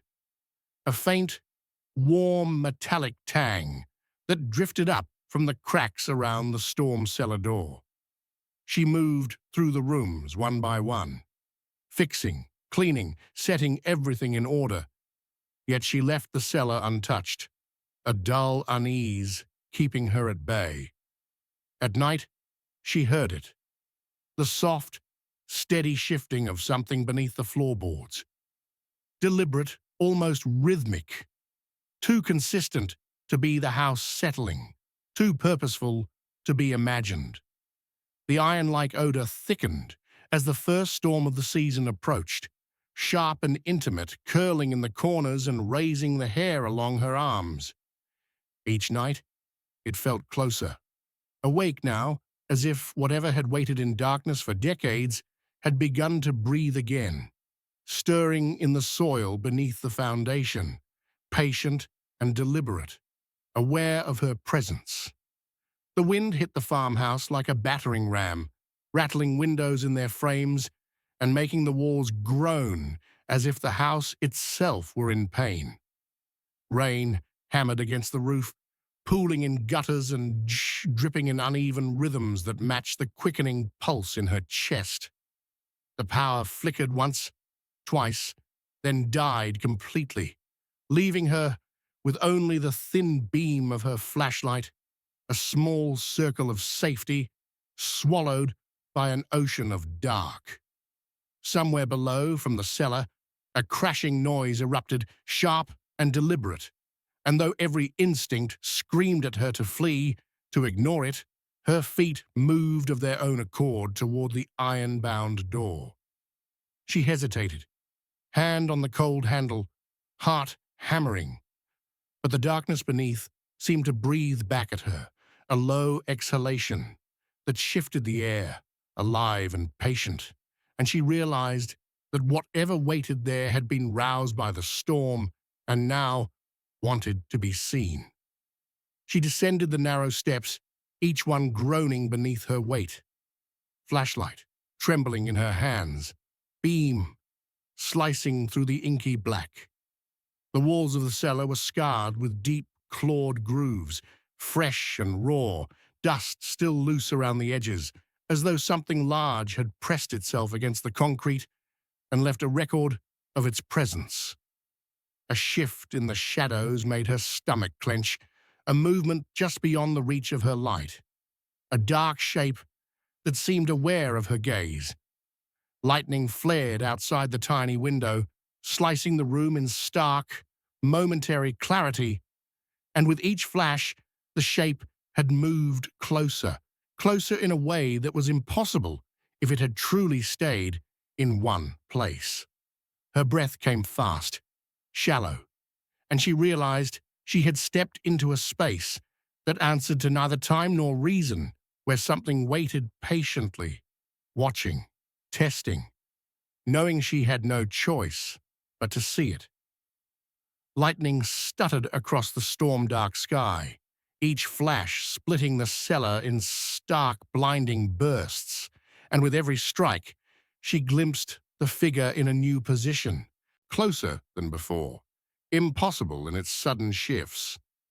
It never moved while the darkness held, only emerging when the lightning illuminated its silhouette, a shape that seemed to mock the very laws of space and distance. Her back pressed against the cold wall, she inched toward the stairs, matching each flash with a retreat, her heartbeat hammering in her ears louder than the storm above. The air smelled of wet stone and iron, thick with tension, and every shadow between lightning strikes felt like fingers brushing the edge of her mind. The last flash revealed it only a few feet away, frozen in a cruel pause, a predator suspended between light and darkness, and she knew she had nowhere left to run, caught in the rhythm of the storm and the impossible intelligence that moved with it. She scrambled up the steps, lungs burning, heart hammering, and when the lights snapped back on, steady and bright, the corner of the cellar was empty, silent, as if the storm and the darkness had swallowed whatever had been waiting. Relief fluttered briefly in her chest, fragile and foolish, until her flashlight caught the trail behind her. A line of wet mud, climbing the stairs, sticky and dark, each footprint impossibly fresh. It continued across the kitchen floor, glistening under the harsh overhead bulbs, leading away from the cellar and into the familiar rooms of the house, as though something had left just moments before the lights returned. She froze, stomach knotting, realizing that whatever had haunted the storm and the floorboards had not only moved with impossible speed, but had crossed the boundary between the cellar and the living spaces she thought was safe. The house, which had felt secure for generations, suddenly seemed alive with unseen watchers, patient and deliberate, and she knew the night's terror had only begun to spill into her world. Days passed, the house quiet but heavy, as if the storm had left its residue behind in the corners and beneath the floorboards, and then 2 men arrived, strangers in dark coats, eyes sharp and unblinking, asking questions that prickled at her skin. They spoke casually at first about the property, about the storm shelter, but their words carried an edge, a familiarity with things she couldn't yet name, things buried in snow and secrecy far from her farm. They mentioned a containment failure at a remote research site during a blizzard decades ago, the details precise, the names almost forgotten, and her denial of seeing anything unusual seemed only to sharpen their focus. When they left, she watched from the window as they stood on the road, silhouettes unmoving, eyes fixed on the house until dusk fell and the shadows swallowed them. The sense of being observed, of being measured, lingered long after they were gone, and she knew the house, and whatever moved within it, had drawn attention she couldn't yet understand, and that it was patient enough to wait until the right moment to act again. Night returned, thick and heavy, pressing against the windows and seeping into the corners of the house, and though the storm had long ended, the air still carried the metallic tang that had haunted the cellar. She lay in bed, tense and unmoving, ears straining, when she felt it settle near the foot of the mattress, careful, deliberate, patient. The same slow, deep breathing she had heard below seemed to vibrate through the floor, through the walls, into the bed itself. A presence larger than the room, aware of every heartbeat. She did not move, did not speak, barely dared to blink, as the shadowed weight lingered, a quiet menace that did not need to reveal its form to be terrifying.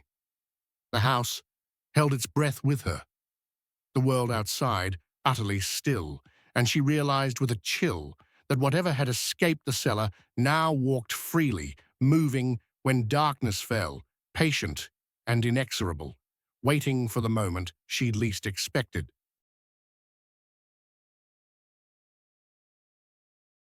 The truck hummed along the empty country road, headlights cutting a thin swath through the pre-dawn darkness, and the clock on the dashboard glowed 3 a.m., precise and unyielding. The dry creek beside him lay still and black, reflecting no light at all, as if the moon had been swallowed by the landscape itself. Each mile felt heavier, like the air had mass, pressing against the cab, carrying a faint, metallic chill that seeped through the seams of the doors. He told himself it was just another routine run, the familiar route repeated too many nights to count, yet the usual chorus of crickets, wind through bare branches, and distant barking had vanished, leaving only a weighty, unnatural silence. The shapes of trees along the embankment seemed to lean slightly toward the road, shadows curling across the pavement, like they were watching, waiting. Then, far ahead, where the creek bent, a faint figure appeared, crouched low, still, impossible to read, its shape hunched against the ground as though rooted there. He slowed instinctively, heart thudding, and the headlights illuminated nothing more than a dark silhouette, but it held the space like a physical presence, patient, deliberate. He blinked and glanced at the mirrors, expecting it to vanish into the night. But the reflection in the rear view stayed empty, the road behind him untouched. And yet, he could not shake the sensation that something had shifted, that the world around the truck had tightened, measured, followed his movement. Every passing tree, every curve of the dry creek seemed to pulse in sync with his heartbeat, and the figure ahead remained perfectly still, almost unnatural in its patience, a silent sentinel at the bend. The farther he drove, the deeper the quiet sank into his bones, like the air itself was aware of his passage, watching, waiting, counting each rotation of the tires, each breath drawn too quickly in the cab. By the time he reached the curve, the shape had not moved, only waited, and he felt the first prickling certainty that he had crossed into a space where the ordinary rules of the night no longer applied, where the stillness was deliberate, and something beyond understanding had noticed him, had chosen to remain. He slowed the truck as the shape in the creek bed came into focus, crouched low and rigid, facing away as if listening to the earth itself. The night felt impossibly quiet, the usual rustle of leaves, distant animals, even the faint hum of his engine muted, absorbed into the still air. Instinct told him to warn whatever it was to make it move, so he honked briefly, the sound sharp and alien in the oppressive silence, but the figure didn't flinch. Then, in a motion that was too fast, too precise for any human body, it snapped upright, limbs jerking into alignment in a single unnatural movement. The shock stole the breath from his lungs, and his eyes widened as the crouched form seemed to materialize from the earth itself, its rigid stance, impossibly controlled, as though the air around it had hardened to hold it in place. He pressed the accelerator, watching the figure recede in his mirrors, perfectly still, shrinking only as distance demanded, not because it had chosen to move away. The road stretched ahead, black and unbroken, yet the memory of that motion, that impossible rigidity, pressed into his mind, leaving the hair along his neck standing on end. Every shadow along the embankment seemed to thicken as if the creek itself had exhaled, and he could feel the subtle weight of observation, the sensation that the figure, or something beyond it, had registered his presence and was now tracking him. By the time he reached the next bend, the figure had vanished from view, yet the lingering sense of being measured remained, a quiet, deliberate pressure that draped itself over the cab and pressed into his chest.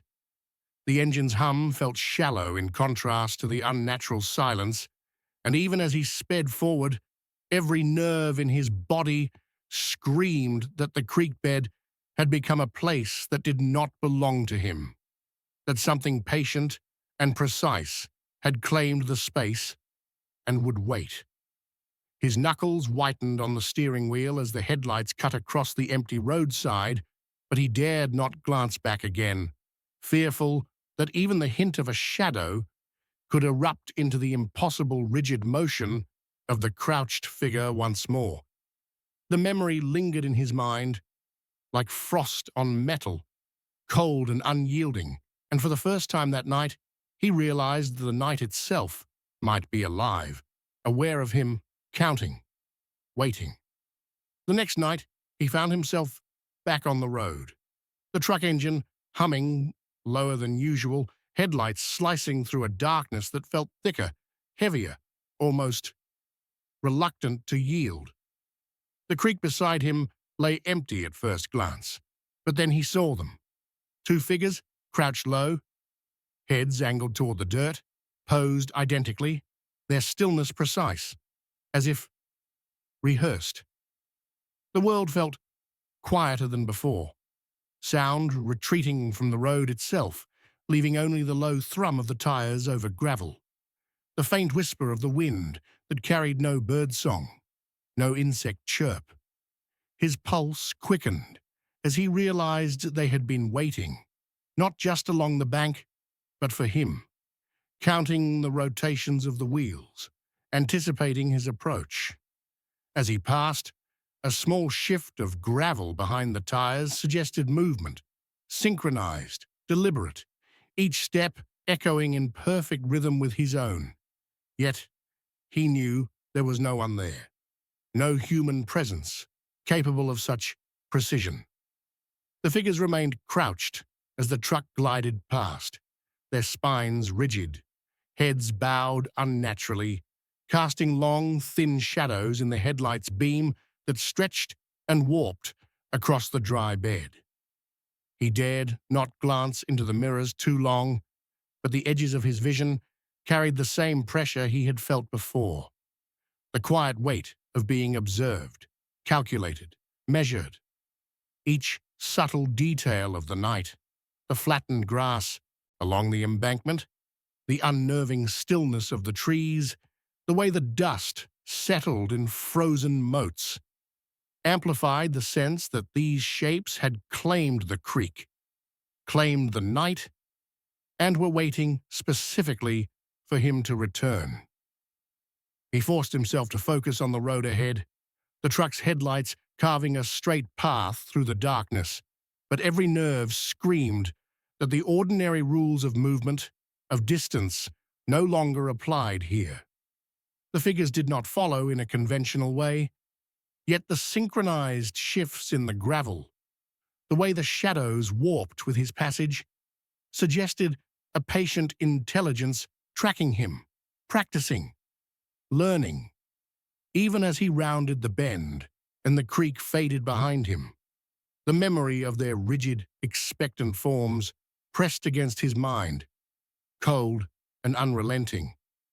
And the feeling lingered that this road, this empty stretch of earth, had changed, that he had crossed into something deliberate, something patient, something that waited to see if he would return. On the third night, the road felt heavier, the air pressing down like a warning he couldn't name. And when he approached the bend in the creek, dozens of figures had appeared, lining both sides like sentinels carved from shadow and stillness. Each one faced away from him, thin as dried stalks, bodies unnaturally rigid, their spines straight and unyielding under the pale wash of his headlights. The gravel crunched beneath the tires, a dull, hollow sound against the oppressive silence that swallowed every other noise. The wind, the distant hum of insects, even the soft shuffle of his own tires. His headlights swept across the line, revealing their elongated shadows, stretching like fingers across the dry bed, all pointing toward the same vanishing point, and the sense of being counted, measured, and waited for hit him like a physical blow. He realized with a shiver that this was not random. Every stance, every angle had been arranged, and they were aware of him, aware of his passage, anticipating his movement. As he drove slowly past, each figure turned its head in perfect unison. Pale faces, still hidden in shadow, but the synchronized motion, impossible, deliberate, and utterly inhuman. The shapes cast long, warped silhouettes across the cracked creek, bending and twisting in ways the mind refused to fully register, and every instinct screamed that if he looked too closely, he would see something beyond comprehension waiting behind those heads. He felt the oppressive quiet pressing into his chest, the night stretching, bending, holding him under observation. Gravel shifted slightly at the edges of the line with each movement, synchronized with the figure's unblinking uniform rotation, suggesting steps that had not been taken by human feet, but by some patient intelligence. He forced his eyes forward, focusing on the road ahead, but the memory of their elongated, impossible stillness pressed into him, leaving a residue of dread that seemed to seep through the tires, the cab, the very air around him. Even after he cleared the last figure, a faint, lingering pressure pressed against his ears, a cold, deliberate awareness that the line had not truly broken, that the hollow along the creek still waited, patient, counting, expecting him to return. As he drove past the line of figures, the first unmistakable detail emerged. Their faces were pale and featureless, smooth as carved stone, voids that refused reflection or warmth, impossibly still under the moonlight. None of them moved as he passed, yet every head seemed to follow the truck, tilting in perfect unison, their gaze, or the absence of it, tracking his passage with a deliberate, impossible intelligence. The air felt thicker here, heavier, pressing against his chest, and the gravel under the tires shifted in subtle echoes, synchronized as if the earth itself had joined their observation. His hands tightened on the wheel, knuckles whitening, and a shiver ran down his spine as he realized they were not reacting to light, to motion, but to him, his presence, his path, his very attention. The creek, once dry and unremarkable, had become a stage, and these silent watchers, lined like elongated scarecrows, were performers in a ritual whose rules he could not understand.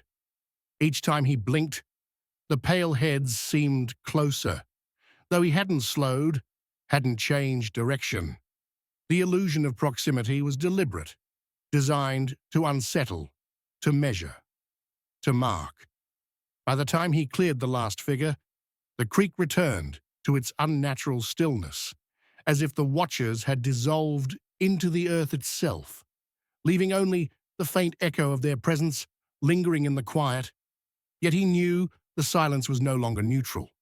It pressed in on him, familiar and patient, embedding itself into his chest, his mind, like a weight he could neither shake nor explain. Even as the road stretched ahead, empty and unbroken, the certainty remained that someone, had tracked him, measured him, and learned the rhythm of his passage. The night had become a living thing, a patient observer, and he could not escape the sensation that it would continue to follow, waiting for the moment he returned or faltered, keeping score in the quiet spaces between the gravel, the dry stalks, the pale blank faces that refused to leave his vision. He quit the route the next morning, the familiar rhythm of tires on gravel, now hollow and tainted with unease. But even as he drove away, the sensation of being observed did not lift. Every mile of the quiet countryside pressed against him, heavy and deliberate, as if the shapes in the creek had extended their reach beyond the road, following each rotation of the wheels, counting every turn. The landscape felt subtly different, shadows stretching longer, the wind never quite moving through the grass, the trees frozen in stillness that seemed unnatural. He forced himself to focus on the mundane, the curve of the next hill, the faint glow of his dashboard, the hum of the engine. But the weight of unseen eyes pressed into the cab, an invisible presence shadowing his movements. When he finally turned onto his own driveway, the familiar sight of home offered no comfort. The lawn seemed to hold itself tense, waiting. Then the headlights swept across the yard, and his stomach dropped. The shapes were there, arranged in the same formation as the creek bed, rigid and deliberate, lining the property as though the land itself had carried them home. For a moment, he could only breathe, frozen in disbelief, and the quiet around him thickened, pressing against the windows, vibrating in the frame of the truck. Every instinct screamed to turn and flee. But even as he reached for the keys, the shadows shifted subtly, as if testing him, calculating, waiting. The air inside the cab grew heavier, colder, carrying the faintest metallic tang, and the presence of the figures was absolute, unyielding, patient. His eyes darted across the rigid forms, trying to understand, to rationalize, but their stillness held no answer, only expectation. The night seemed to pulse around him, measured and deliberate, and he felt a creeping certainty that whatever had tracked him along the creek had followed, learning, waiting for the precise moment he would think himself safe. He sat in the cab, frozen, engine idling, knowing that leaving again might not free him, that the figures had claimed more than the road. They had claimed the space he called home, and the quiet would not let him escape its patience.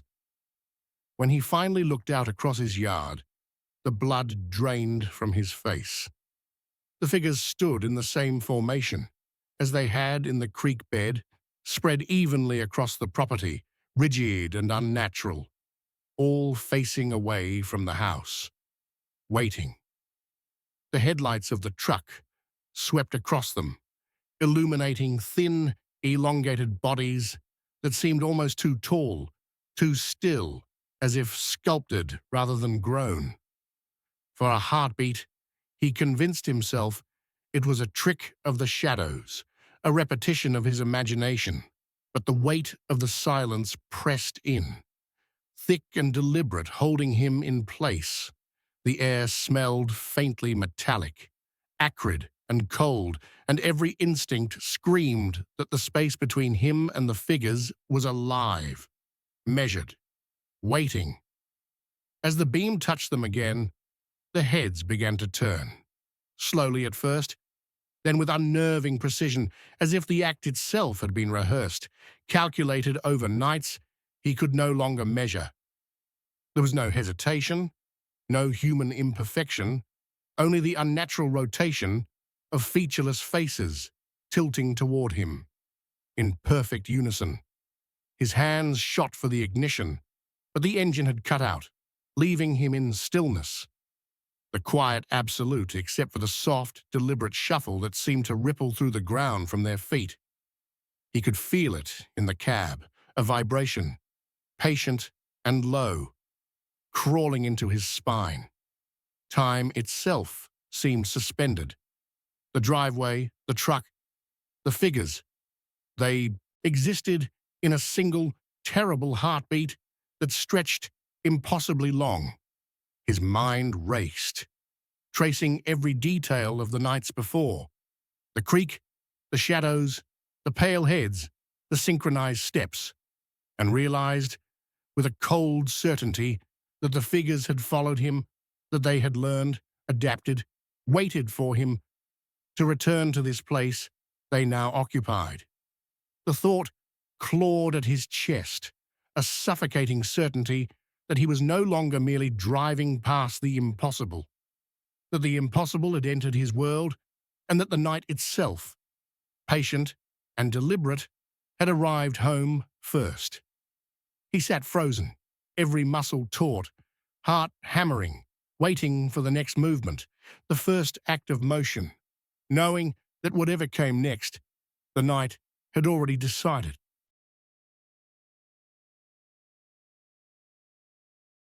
By the time I reached the farmhouse, the sun was already beginning to slip behind the hills, leaving the sky the color of old paper.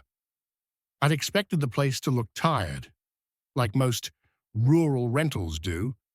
Maybe a sagging porch, maybe a door that stuck in its frame. But the moment I stepped inside, I felt the first shift of something I couldn't name. The house didn't look lived in. It looked preserved. The floors gleamed with a shine no seasonal tenant ever bothered to maintain. The shelves were bare, not a smudge of dust on them, not even the faint film that settles in empty houses after a few days. Everything smelled faintly of wood soap and cold air, as if it had been cleaned the hour before I arrived. I carried my bags down the hall, listening to the quiet. Not a comforting quiet. This one felt sealed, like the walls were holding their breath. Even my own footsteps didn't echo. They just stopped, absorbed into the boards beneath me. As I unpacked, I checked the corners, the windowsills, the baseboards, searching for something. A stray hair, a forgotten receipt, anything to prove another person had stayed here recently. But every surface looked untouched, as though the house was waiting for someone it wasn't sure was me.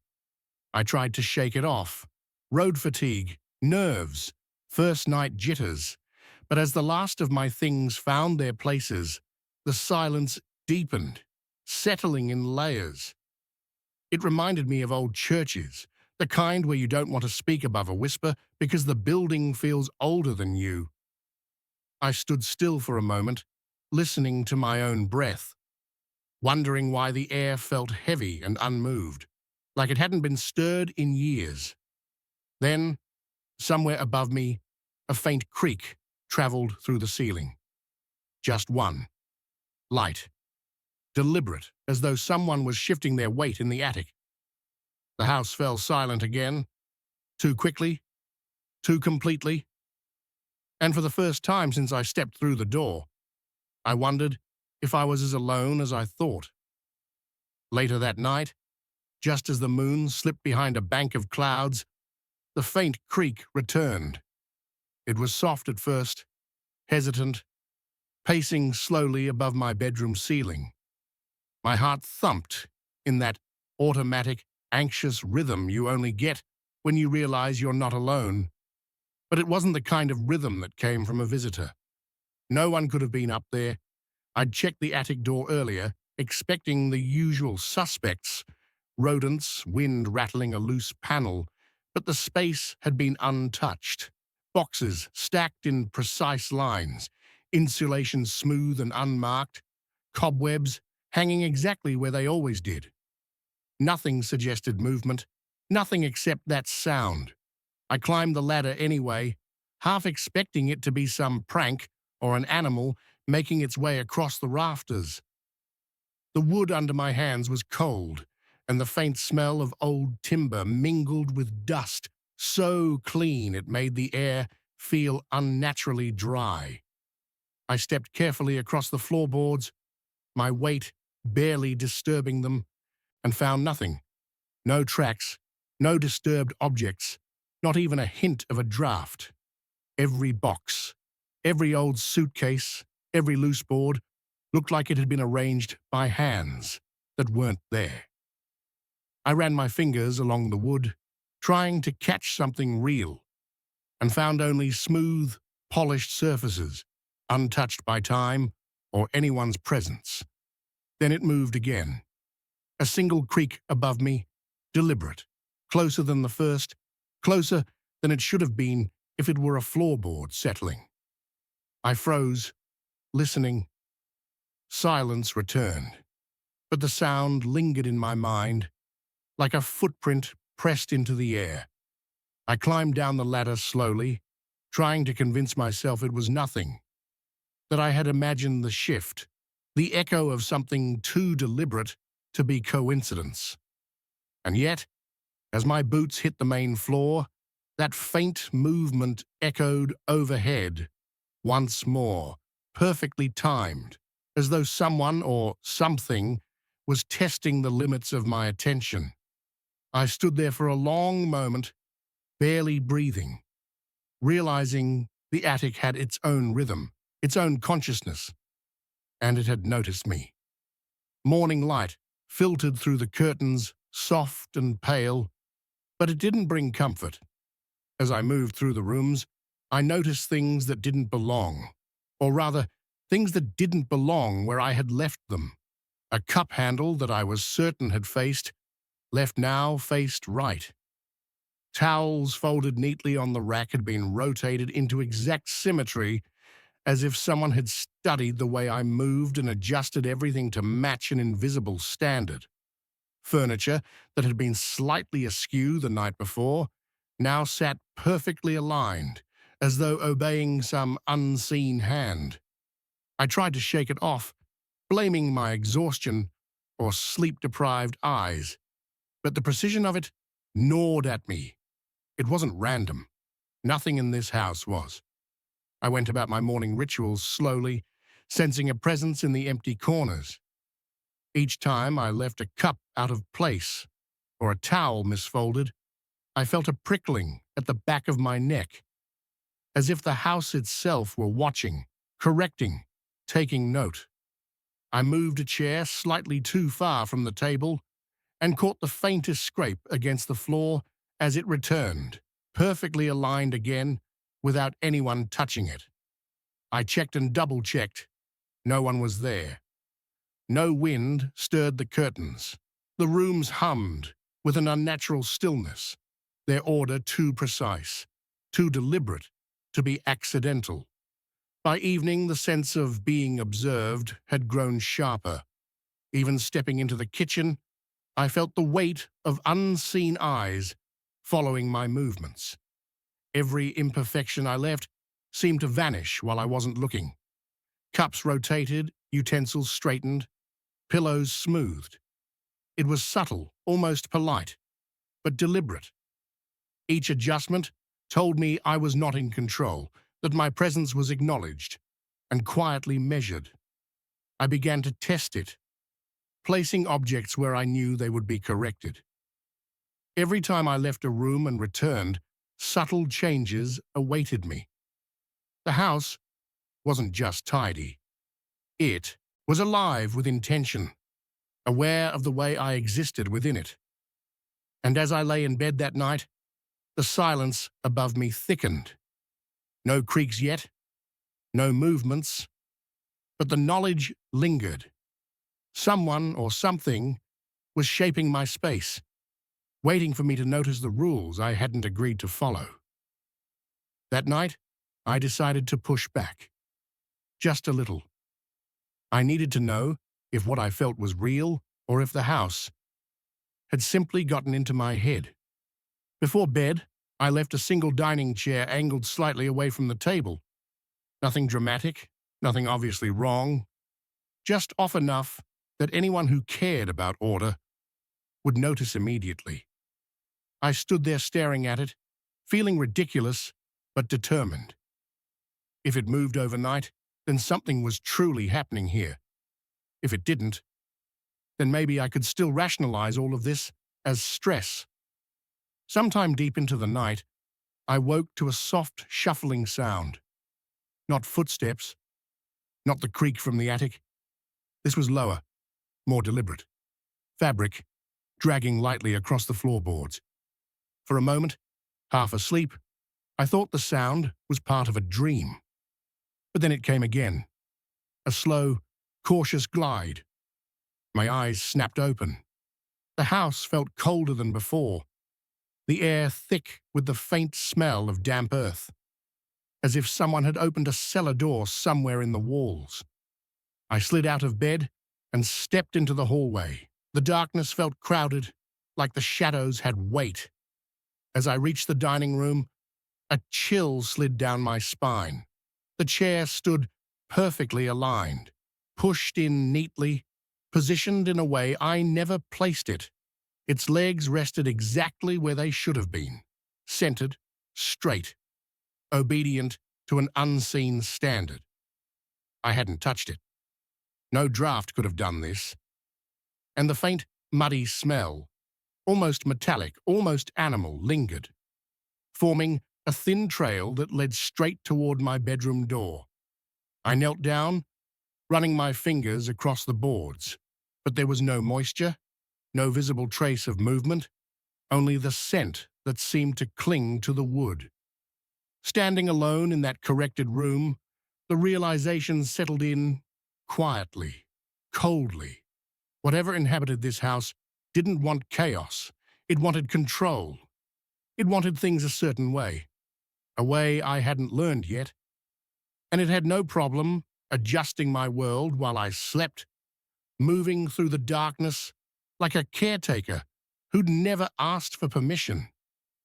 As I backed down the hallway, the air shifted again, the floorboards behind my bedroom door giving the faintest whisper of pressure, as though someone had stepped away just a moment before I arrived. Dawn came quietly, pale and hesitant, but it didn't bring comfort. I rose from my bed, still half lost in sleep, only to find the first sign that the night hadn't been a dream. Muddy boot prints stretched across the floor beside my bed, dark against the pale wood, starting as if someone had stepped out of nowhere. They led down the hallway in a careful, measured line, perfectly spaced, and stopped abruptly at the front door. But the porch outside was pristine, untouched, as though no one had ever crossed it.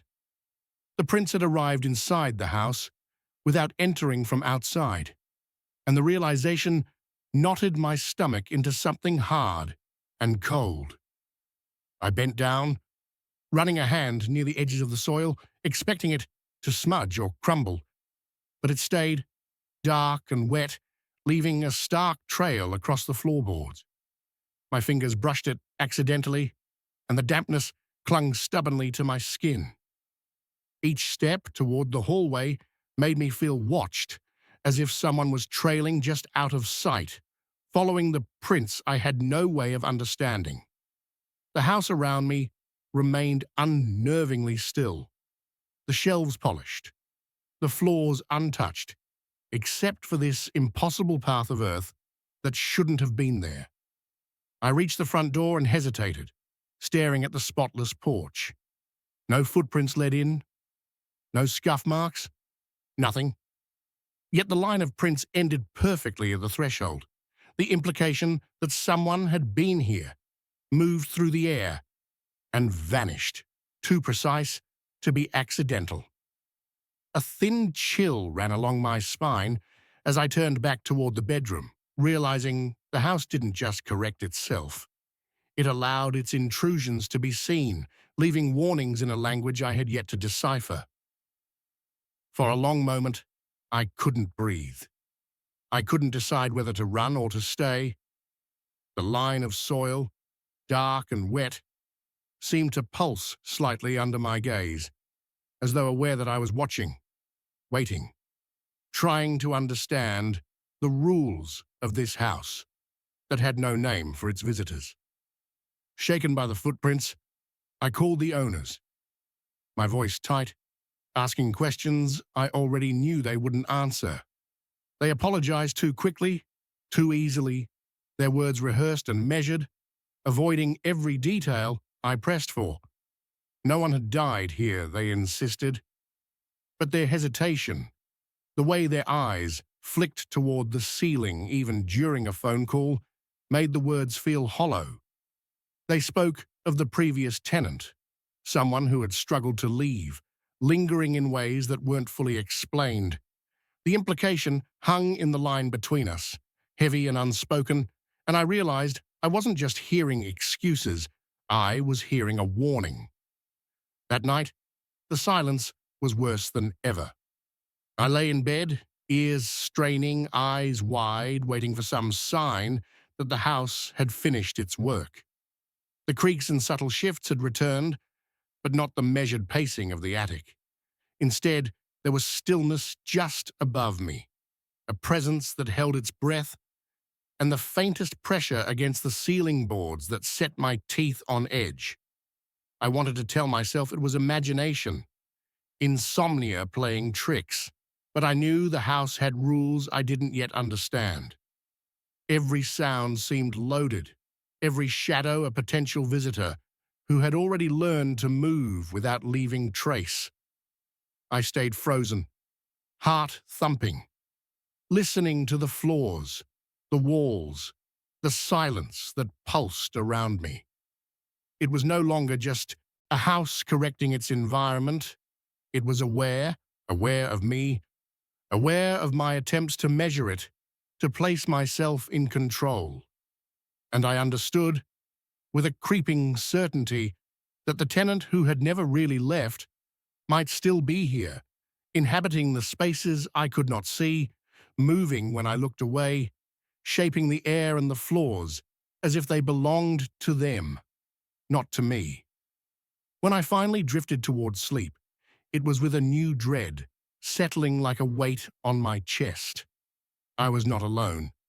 I was not supposed to belong. And the house was patient. It could wait. It could observe. It could teach its rules in silence. Before sunrise, I woke to the faint sound of metal brushing against fabric, the zipper of a suitcase being closed somewhere in the house. My chest tightened, every nerve on edge, as I realized the sound was coming from just outside my bedroom. I swung my legs over the bed and froze. My belongings were no longer scattered as I had left them. They were stacked neatly by the front door, luggage closed and ready to go, as though someone or something had moved through the house while I slept. On top of the tallest bag rested a folded note, the paper crisp and deliberate, written in a hand I did not recognize. "You don't belong here." I stepped forward, drawn to the note, but the air in the room shifted suddenly, heavy and close, and a presence pressed against the back of my neck. I couldn't turn fast enough to see it, but I knew someone, or something, was there. Soft, deliberate movements, impossibly close, and the faintest brush of air against my skin told me that this was no human visitor, at least not entirely. The house itself seemed to hold its breath, waiting, testing, observing my reaction. My fingers trembled as I reached for the note, the sense of dread swelling like water in my chest. The morning light was pale, fragile, barely penetrating the darkness that seemed to cling to the corners of the room. Everything was still again, but the arrangement of my possessions, the note, and the lingering presence left no doubt. I had crossed a threshold I didn't understand, into a space controlled by forces that cared nothing for my comfort or my comprehension. The house had finished its work for the night, leaving its warning, leaving its mark, leaving me with the certainty that it could and would return, adjust, and continue its meticulous control long after I was gone. I stepped back, my hand hovering over the note, realizing that the next movement I made, the next decision, could awaken something more. And in that stillness, I understood the truth, I had been trying to avoid. I didn't belong here.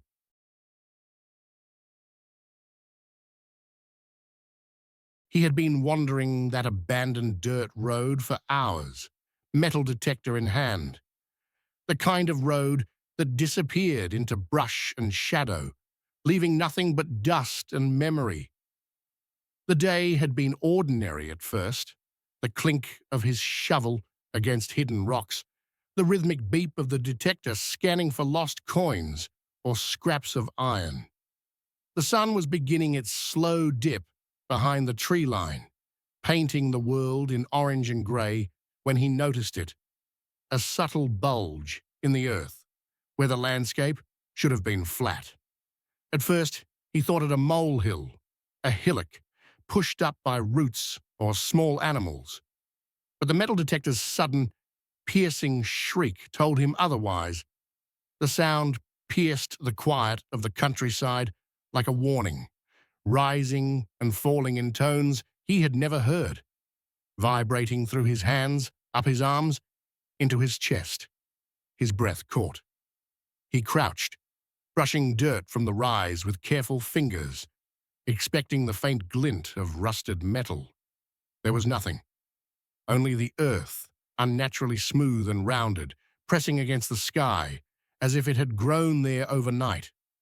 A cold wind slipped between the trees, carrying a metallic tang that made the back of his neck prickle. He felt it then, the unshakable sense that he was being watched. Shadows lingered at the edge of the tree line, long and motionless. Every instinct screamed at him to leave, but something, curiosity or madness, kept him rooted to the spot. The rise wasn't on any map he had checked. It shouldn't have been there. Yet it was, and the land around it felt wrong. Still, heavy, almost waiting. As the sun slipped below the horizon, the road behind him darkened to black, and the mound glowed faintly under the last light. He stepped back, scanning the trees, counting them, trying to convince himself it was only imagination. But the hair along his arms stood on end, his chest tight.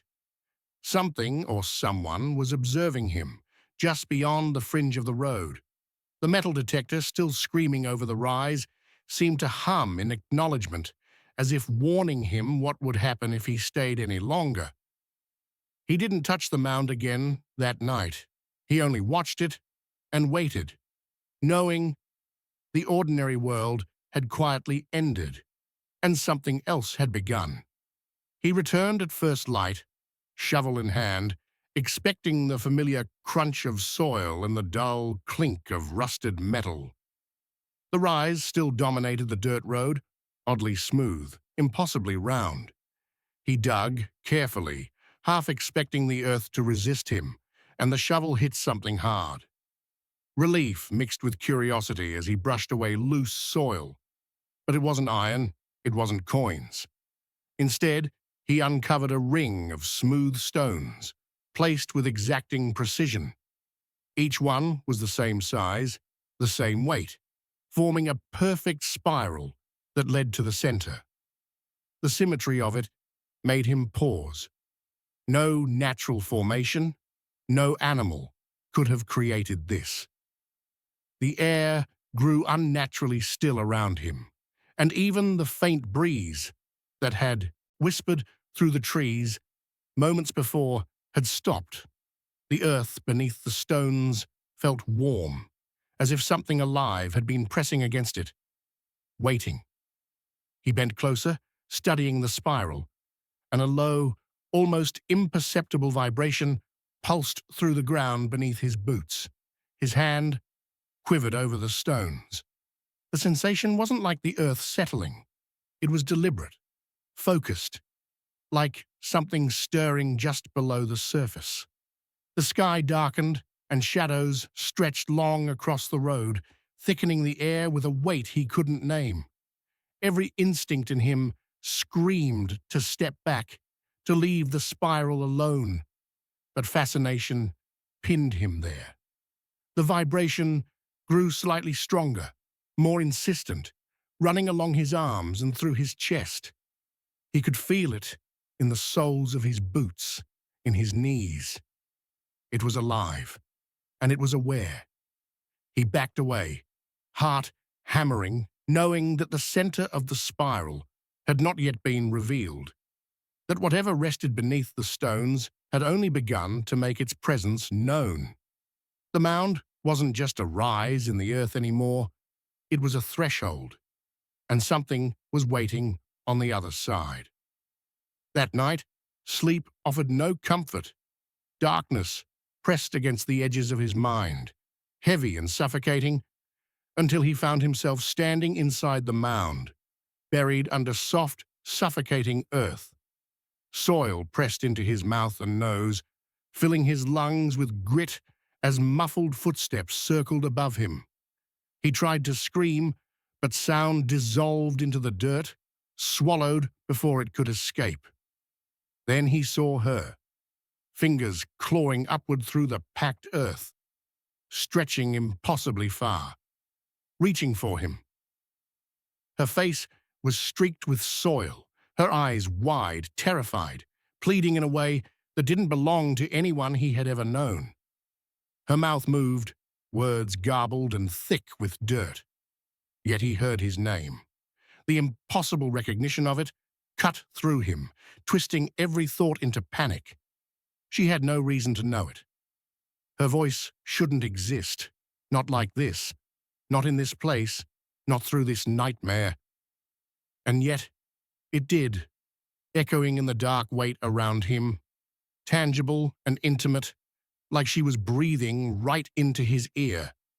He jolted awake, body trembling, mouth tasting dirt that wasn't there before.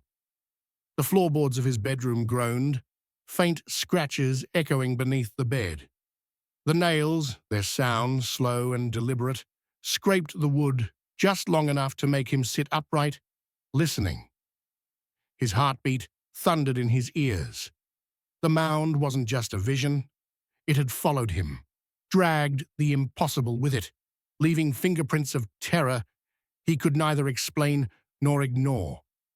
Even in the safety of his room, he felt her reaching, still clawing toward him, and he knew, with a sinking certainty, that the spiral's center wasn't just buried in the dirt outside. It had already begun to reach inside him. The second night, exhaustion pulled him under before he could resist. He found himself sinking into the mound. Again, but this time, the perspective had shifted. He was no longer above it, observing, but beneath. Soil pressed hard against his chest and mouth, grinding into his teeth, filling his nostrils with a damp, metallic scent. The ground overhead groaned faintly as if carrying weight. Slow, deliberate footsteps circling above, echoing in the tight, suffocating space. Every movement was measured, calculated, and the air around him seemed to pulse with intent. He tried to scream, but the dirt filled his lungs, each inhale a choking battle. Fingers clawed at the earthen walls, scraping, seeking any opening, but there was none. The sound of his own struggle blended with another rhythm beneath the soil, a low, vibrating thrum that ran through the mound, through his chest, into his knees. It was alive, it was aware, it was waiting. The pressure shifted, subtle at first, then violent, pressing into him from all sides, like the mound itself was adjusting, molding around him. In his panic, his vision narrowed, heart pounding, until the walls of dirt seemed to breathe in time with the mysterious pulse. The footsteps above grew louder, more deliberate, circling, pacing, methodical, and the impossible voice whispered again. Soft, incomprehensible, yet familiar, sliding into his mind, teasing his sanity. He jolted awake, coughing, gasping, dirt clinging to his tongue and teeth. His room smelled faintly of earth and something warm beneath it, as if the mound had pressed its presence into his very walls. Shaking, he realized the nightmare was not confined to the night. It had already begun to blur the boundaries of his waking life. Something beneath the soil had claimed a piece of him, and it was waiting for its next move. Exhaustion finally overcame him, dragging him into sleep, despite the fear that had settled like a weight in his chest. Darkness swallowed him almost instantly, and he found himself lying atop the mound, miles from the house he'd left that evening. The soil beneath him was cold and firm, yet somehow alive, pressing lightly against his back and arms. He sat up slowly, hands trembling, and noticed the spiral of stones had been torn open at the center. The earth pulsed faintly beneath his palms, a subtle vibration that made his fingers tingle. His nails were cracked and packed with fresh dirt, soil wedged beneath the edges as if he had been digging. But he had no memory of doing so. A shiver crawled along his spine when a warm exhale brushed against the palm of his hand, rising from the exposed center of the spiral. It was the same breath he had felt in his dreams. That same impossible presence that had been clawing at him from below the soil. He tried to move, to step back, but the mound seemed to hold him there, aware of his every motion, adjusting under his weight. The surrounding woods were silent, unnervingly still, as though the world itself had recoiled in anticipation. Even the metal detector, which had been his anchor, now lay quiet, its screen dark.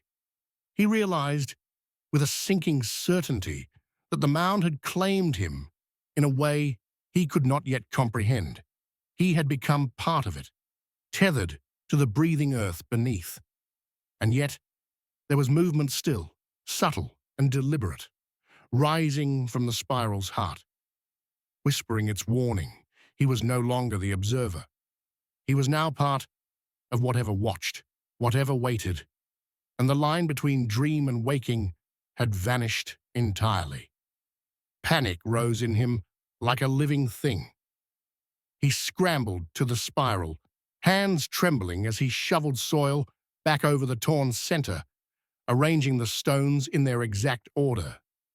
Every shift of his fingers sent subtle vibrations through the mound, as if whatever lay beneath was testing him, nudging, adjusting, breathing against his palms.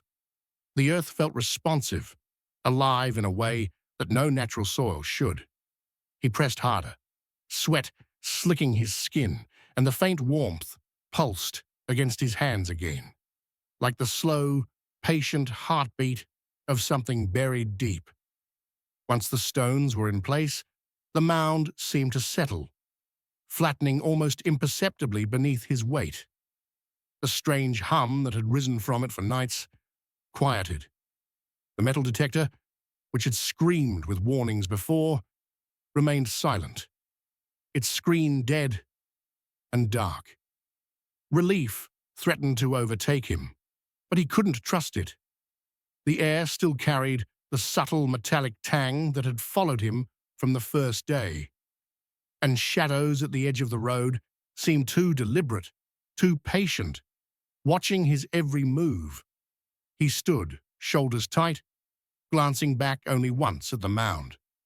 It looked innocuous now, almost mundane, the way a perfectly formed hill could appear under the afternoon sun.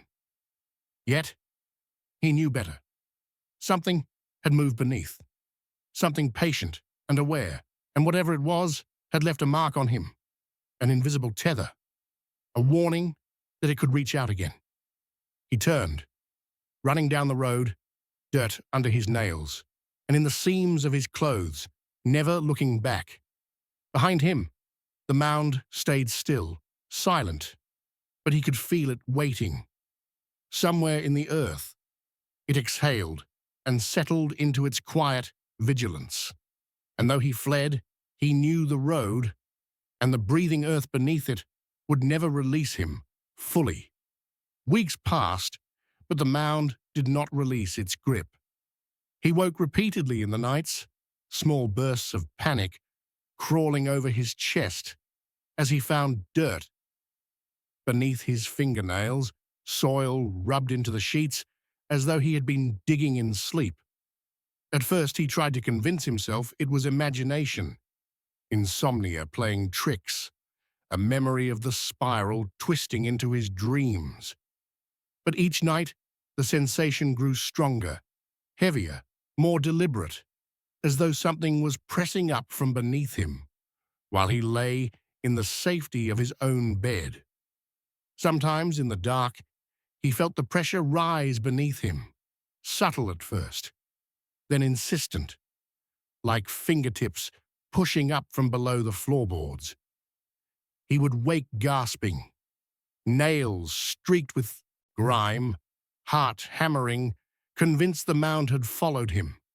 The dreams dragged him closer to the suffocating earth he had fled, replaying the spiral, the stones, the impossibly warm soil beneath his palms. Each vision blurred the line between memory and reality, until he could not tell if he had touched the mound again, in the waking world, or if it had touched him. And then the tapping started. Slow, deliberate, the rhythm of fingernails against wood, echoing from beneath the floorboards in the exact pattern of the spiral. He froze, listening, the pulse of fear running straight to his bones. The sound was precise, measured, almost human, yet impossibly alien. It continued long after the first stirrings of dawn, a reminder that the mound was patient, that it had left a trace within him, and that the spiral had never truly been closed. He could run from the road, from the countryside, from the mound itself, but the mound had already reached inside him, and somewhere beneath the earth it waited, shaping him, whispering, pulling. The nails were dirty, and the spiral was alive.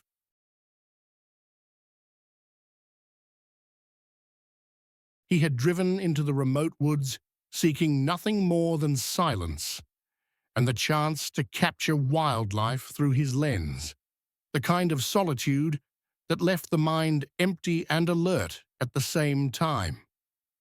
From across a wide clearing, his telephoto lens picked up a cabin he hadn't noticed before, and there, pale and still, a face stared from the window, blank, unmoving, unblinking, like a shape carved from light itself.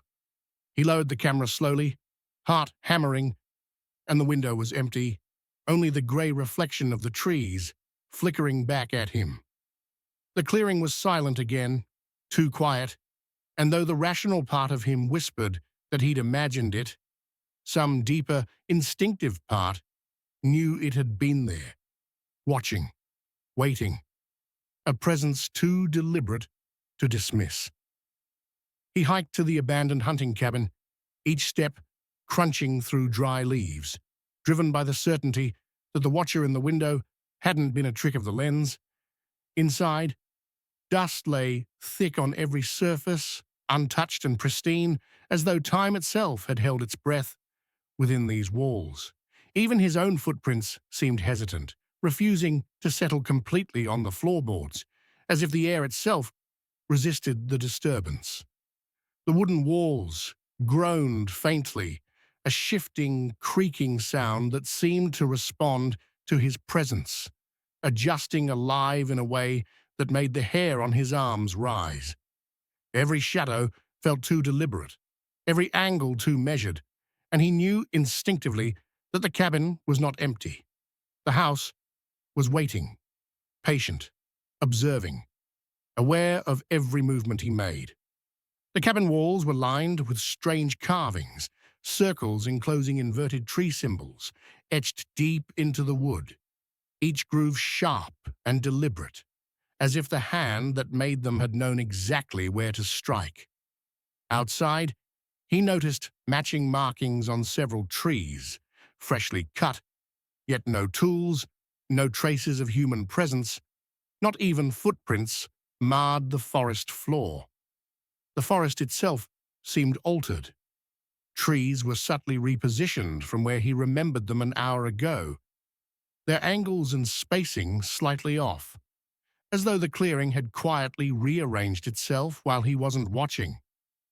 Above him, branches shifted in patterns that suggested eyes following him, slow movements hinting at observation, calculation. Every instinct screamed that he was no longer alone, that the woods themselves were attentive, patient, and the carvings were not relics of the past, but warnings for the present.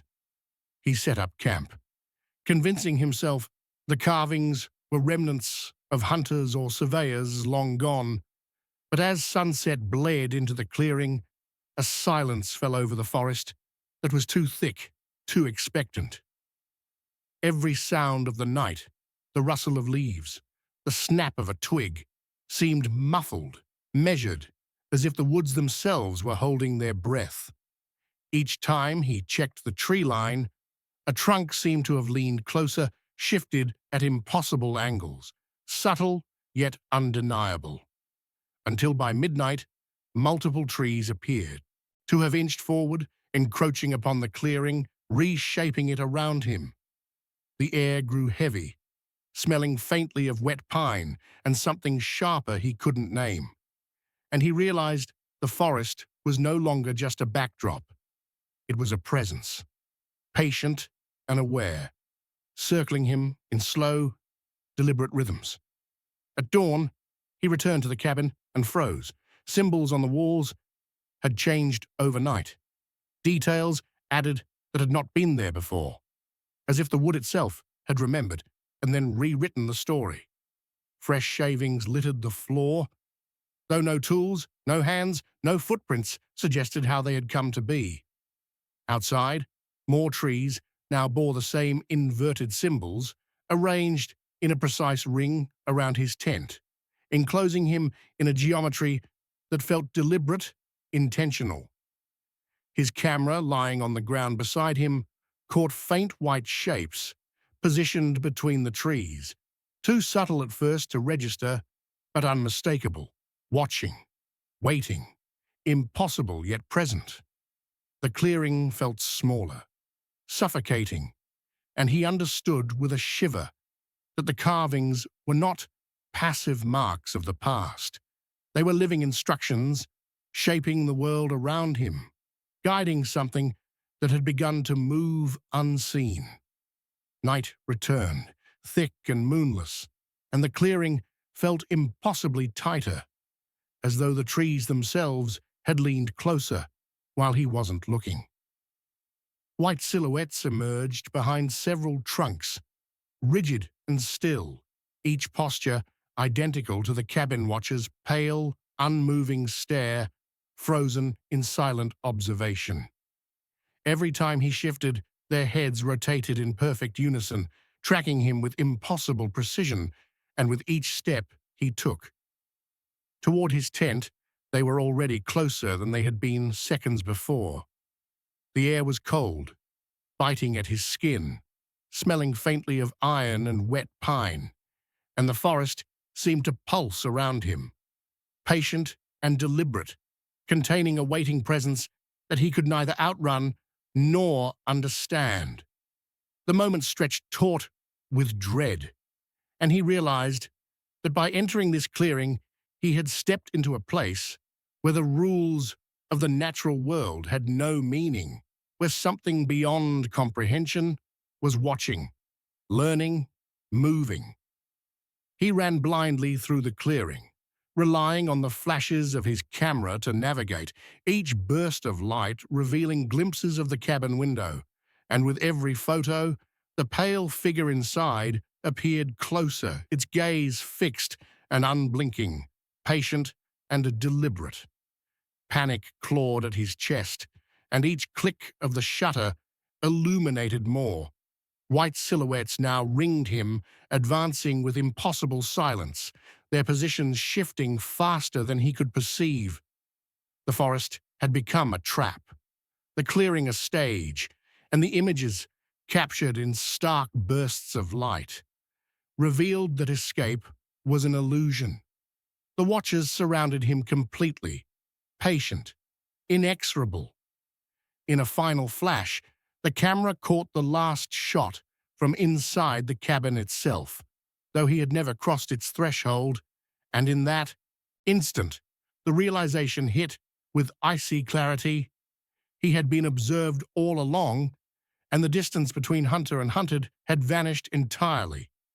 Morning hikers stumbled into the clearing to find his tent collapsed, gear scattered as if he had vanished mid-step, and the silence of the woods pressing down heavier than any storm.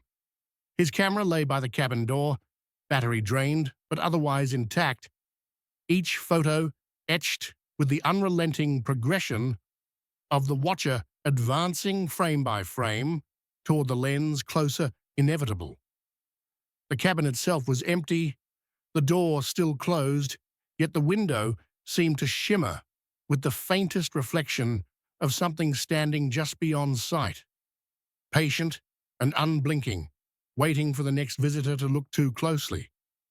The clearing felt abandoned and yet watched, the air thick with a presence that had neither form nor mercy, and the forest seemed to hold its breath, as if time had paused to mark the end of a chase whose end had never truly arrived.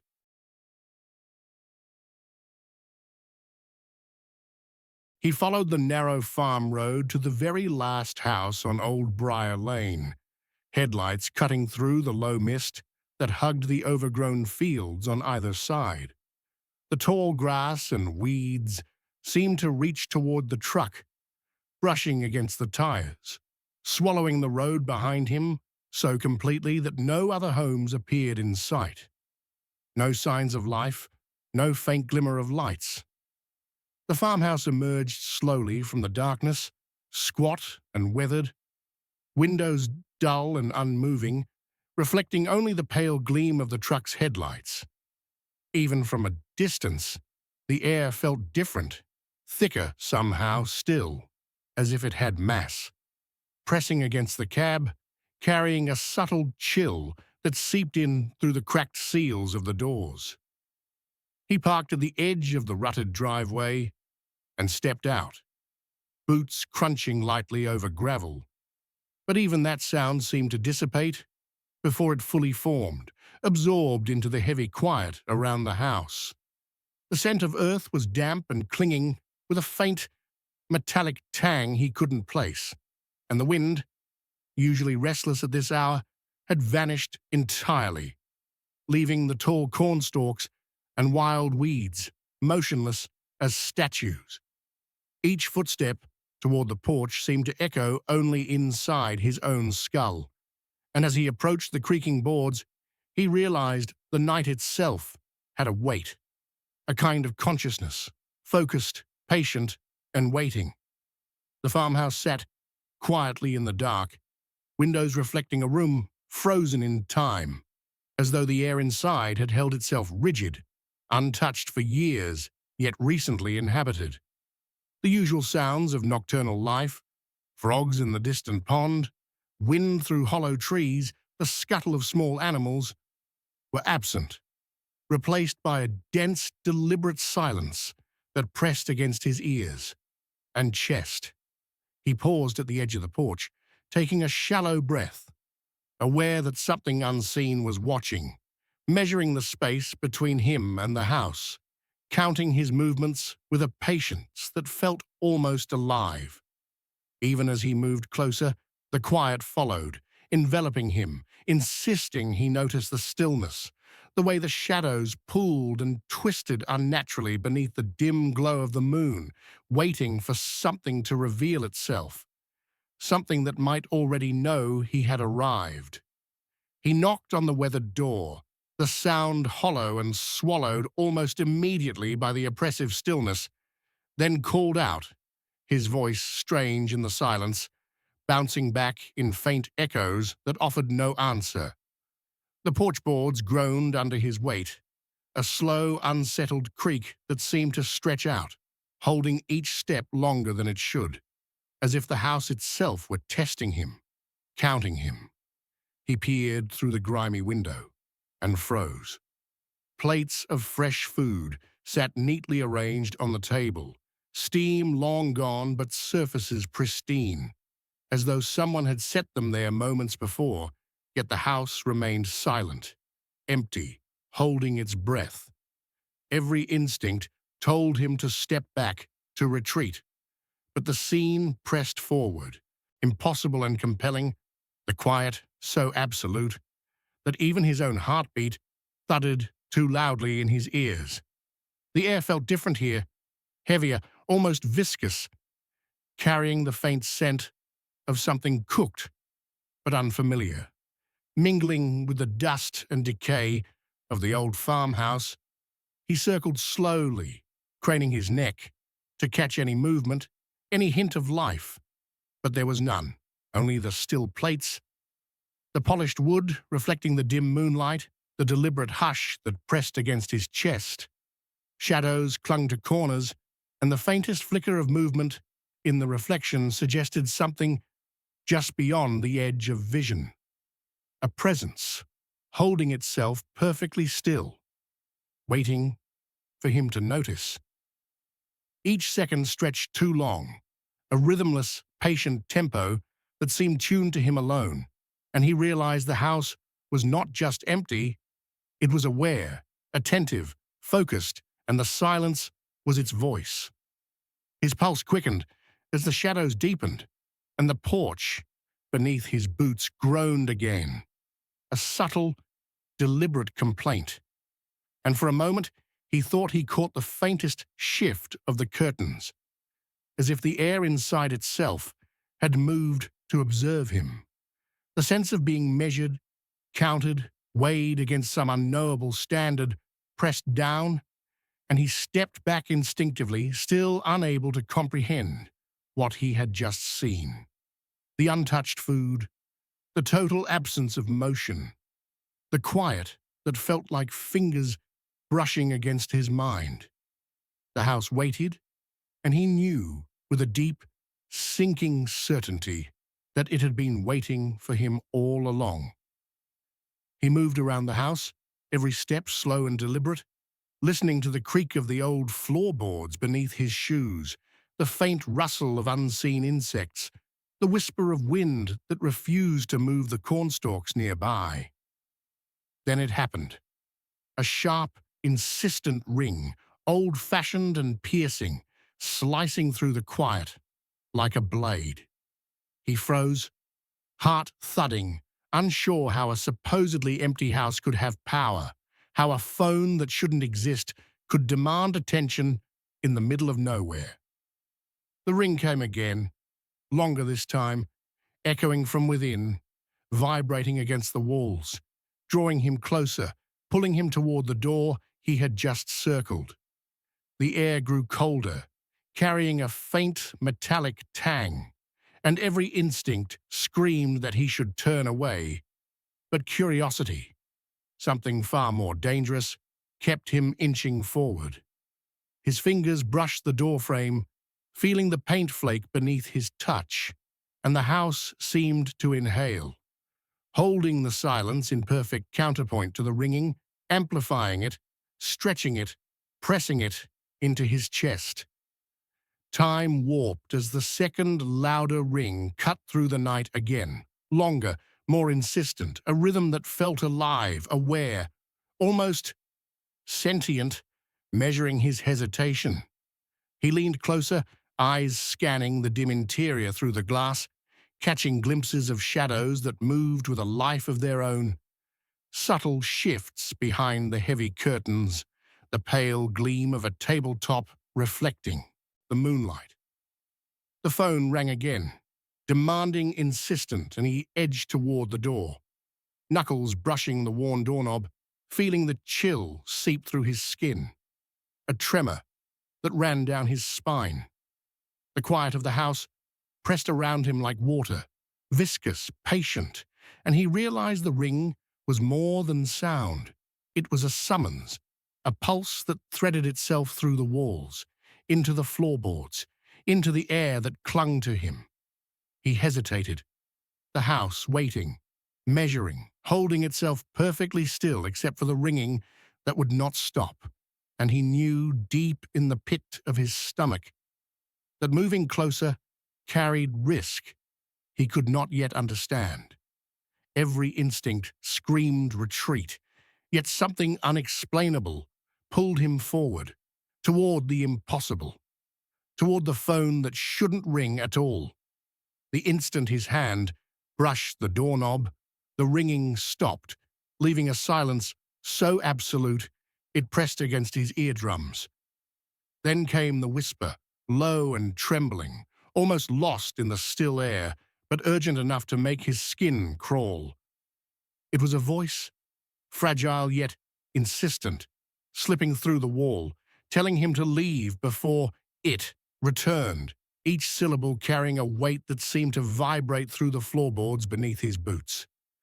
He froze, every nerve straining, listening as the kitchen boards shifted subtly, groaning under a pressure he couldn't identify, like something unseen was moving just beyond the walls. Watching, waiting.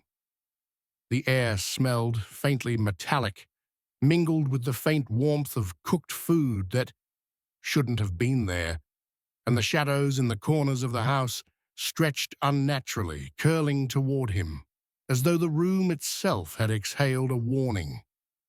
He tried to rationalize it. Maybe a draft, maybe the house settling, but every instinct screamed that this was deliberate, measured, aware of him in a way that defied logic. His pulse pounded in rhythm with the whisper, quickening as if it was sinking to his heartbeat. The low tremor of the voice threading through the floorboards and into his chest. Each second stretched impossibly long. He could feel the presence behind the walls, patient and waiting, and it was impossible to tell whether it had always been there or had just awakened with his arrival.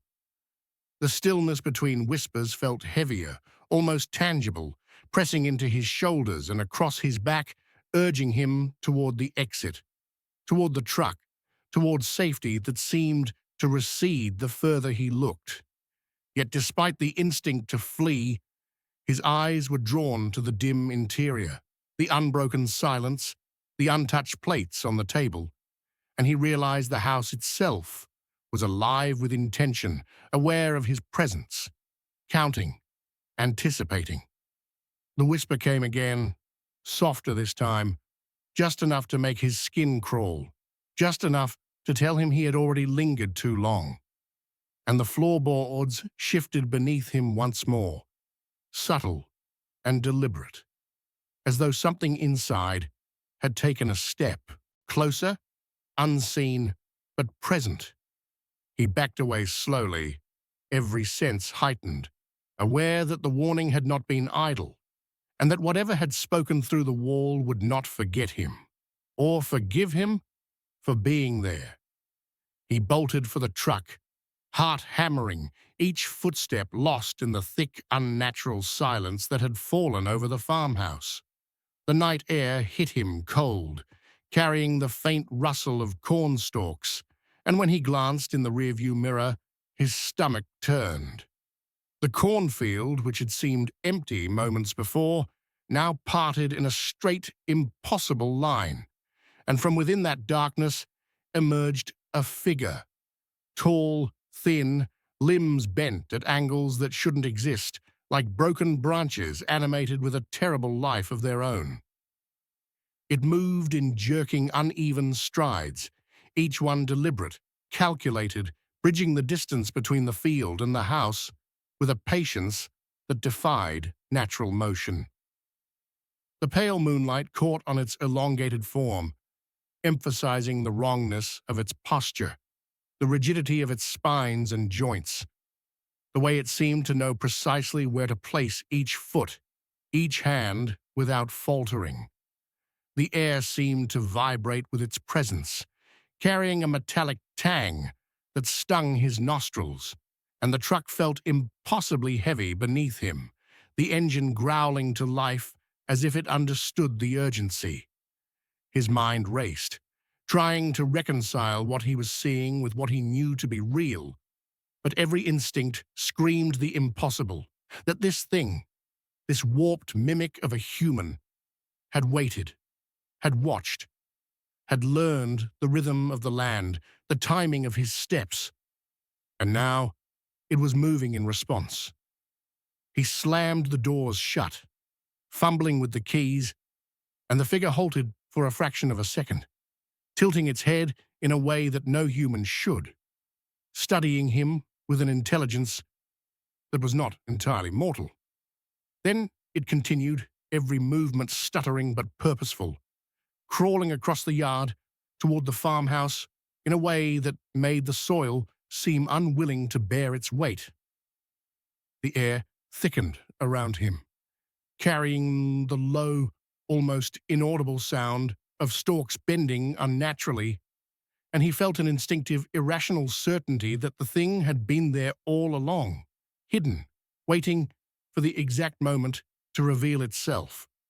With one final, shuddering glance into the mirror, he floored the accelerator, feeling the rigid, unnatural figure recede behind him, yet knowing, with a chilling certainty, that the encounter was far from over, and that whatever it was, it would not remain confined to the distance he tried to put between them. He slammed the accelerator, tires digging into the gravel, as the truck leapt forward, but the figure in the cornfield did not retreat. It moved in jerky, measured steps, keeping pace with the rhythm of the engine, tilting its head at impossible angles as if tracking him, not with eyes, but with some awareness of motion itself. The familiar countryside stretched out, fields on either side swallowed in darkness, yet each shadow seemed to pulse, to lean toward the road, carrying the sense of a presence that clung invisibly to the truck. He pressed harder on the pedals, heart hammering in sync with the growl of the engine. But every turn, every dip in the road, felt watched, measured, as though the figure's attention had extended far beyond the edge of the corn. The moonlight glinted off uneven stalks, revealing hints of form that shouldn't have been there. Elongated, rigid, impossibly thin silhouettes that flickered at the periphery, appearing, disappearing, yet never fully leaving. His breaths came ragged and fast, fogging the edges of the windshield, and the night air seemed to thicken, slow as if the road itself had grown patient, waiting, alive. The figure's movements were deliberate, not chaotic, matching the rhythm of his own escape, teaching him the terrifying certainty that speed and distance offered no protection. As he neared the curve leading toward his driveway, he caught the house shrinking in the mirror, the figure tilting slightly, a grotesque mimicry of curiosity or calculation, following him with an intelligence that made his skin crawl. His fingers clenched the wheel, knuckles white, as a low, almost imperceptible vibration ran through the chassis, the road beneath him seeming to pulse in time with the stalking presence. When he finally turned onto his own quiet driveway, the fields stretched silent and still, but the weight of observation remained, suffocating, pressing down from the darkness beyond the edges of the yard. Even in the supposed safety of familiar earth, the lingering sense that the figure had not abandoned him settled into his chest, a cold certainty that the night had followed him home, measured his escape, and would wait patiently, unseen, until the moment it decided he could not flee any longer. The next morning, the police arrived, uniformed and procedural, expecting perhaps a squatter, a trespasser, someone human who could explain the strange reports. They searched the house from top to bottom, opening cupboards, lifting rugs, peering into every corner, but found nothing. No food, no phone, no evidence that anyone had lived there at all. The interior was clean, untouched, as though time had frozen the house in a snapshot of ordinary domesticity. But when they stepped outside, the dirt told a different story. Deep, elongated footprints etched into the soil, spaced far beyond any human stride, leading straight into the cornfield. The impressions were crisp, almost deliberate, yet the corn beyond remained undisturbed, not a single stalk, bent or broken along the path. It was as if the entity had lifted itself free of the earth, moving with impossible grace, leaving only these immense, haunting markers behind. The police murmured among themselves, theories faltering in the face of something that refused explanation. He stood silently to the side, chest tight, recalling the jerking, unnatural movements of the figure, the tilting of its head, the patient, deliberate following along the road. A chill ran down his spine as he realized that the footprints, like the figure itself, had left no other evidence, no warning, no trace beyond this impossible mark. And the rest of the cornfield remained ordinary, silent, as though nothing had passed through. The magnitude of the prints pressed into his memory, a cold proof that whatever had been there was not only real, but beyond human measure, a presence that had entered his life and left a permanent, terrifying signature. He felt the weight of it even after the police departed, a lingering unease that settled deep in his chest, making the familiar fields around the farmhouse seem strange, alien, watched. The lane stretched quiet behind him, overgrown and still, carrying the memory of the impossible, the certainty that something patient and deliberate had moved through both earth and mind, leaving him certain of one thing: the ordinary world he knew had been violated, and the silence it left behind was not empty, but waiting.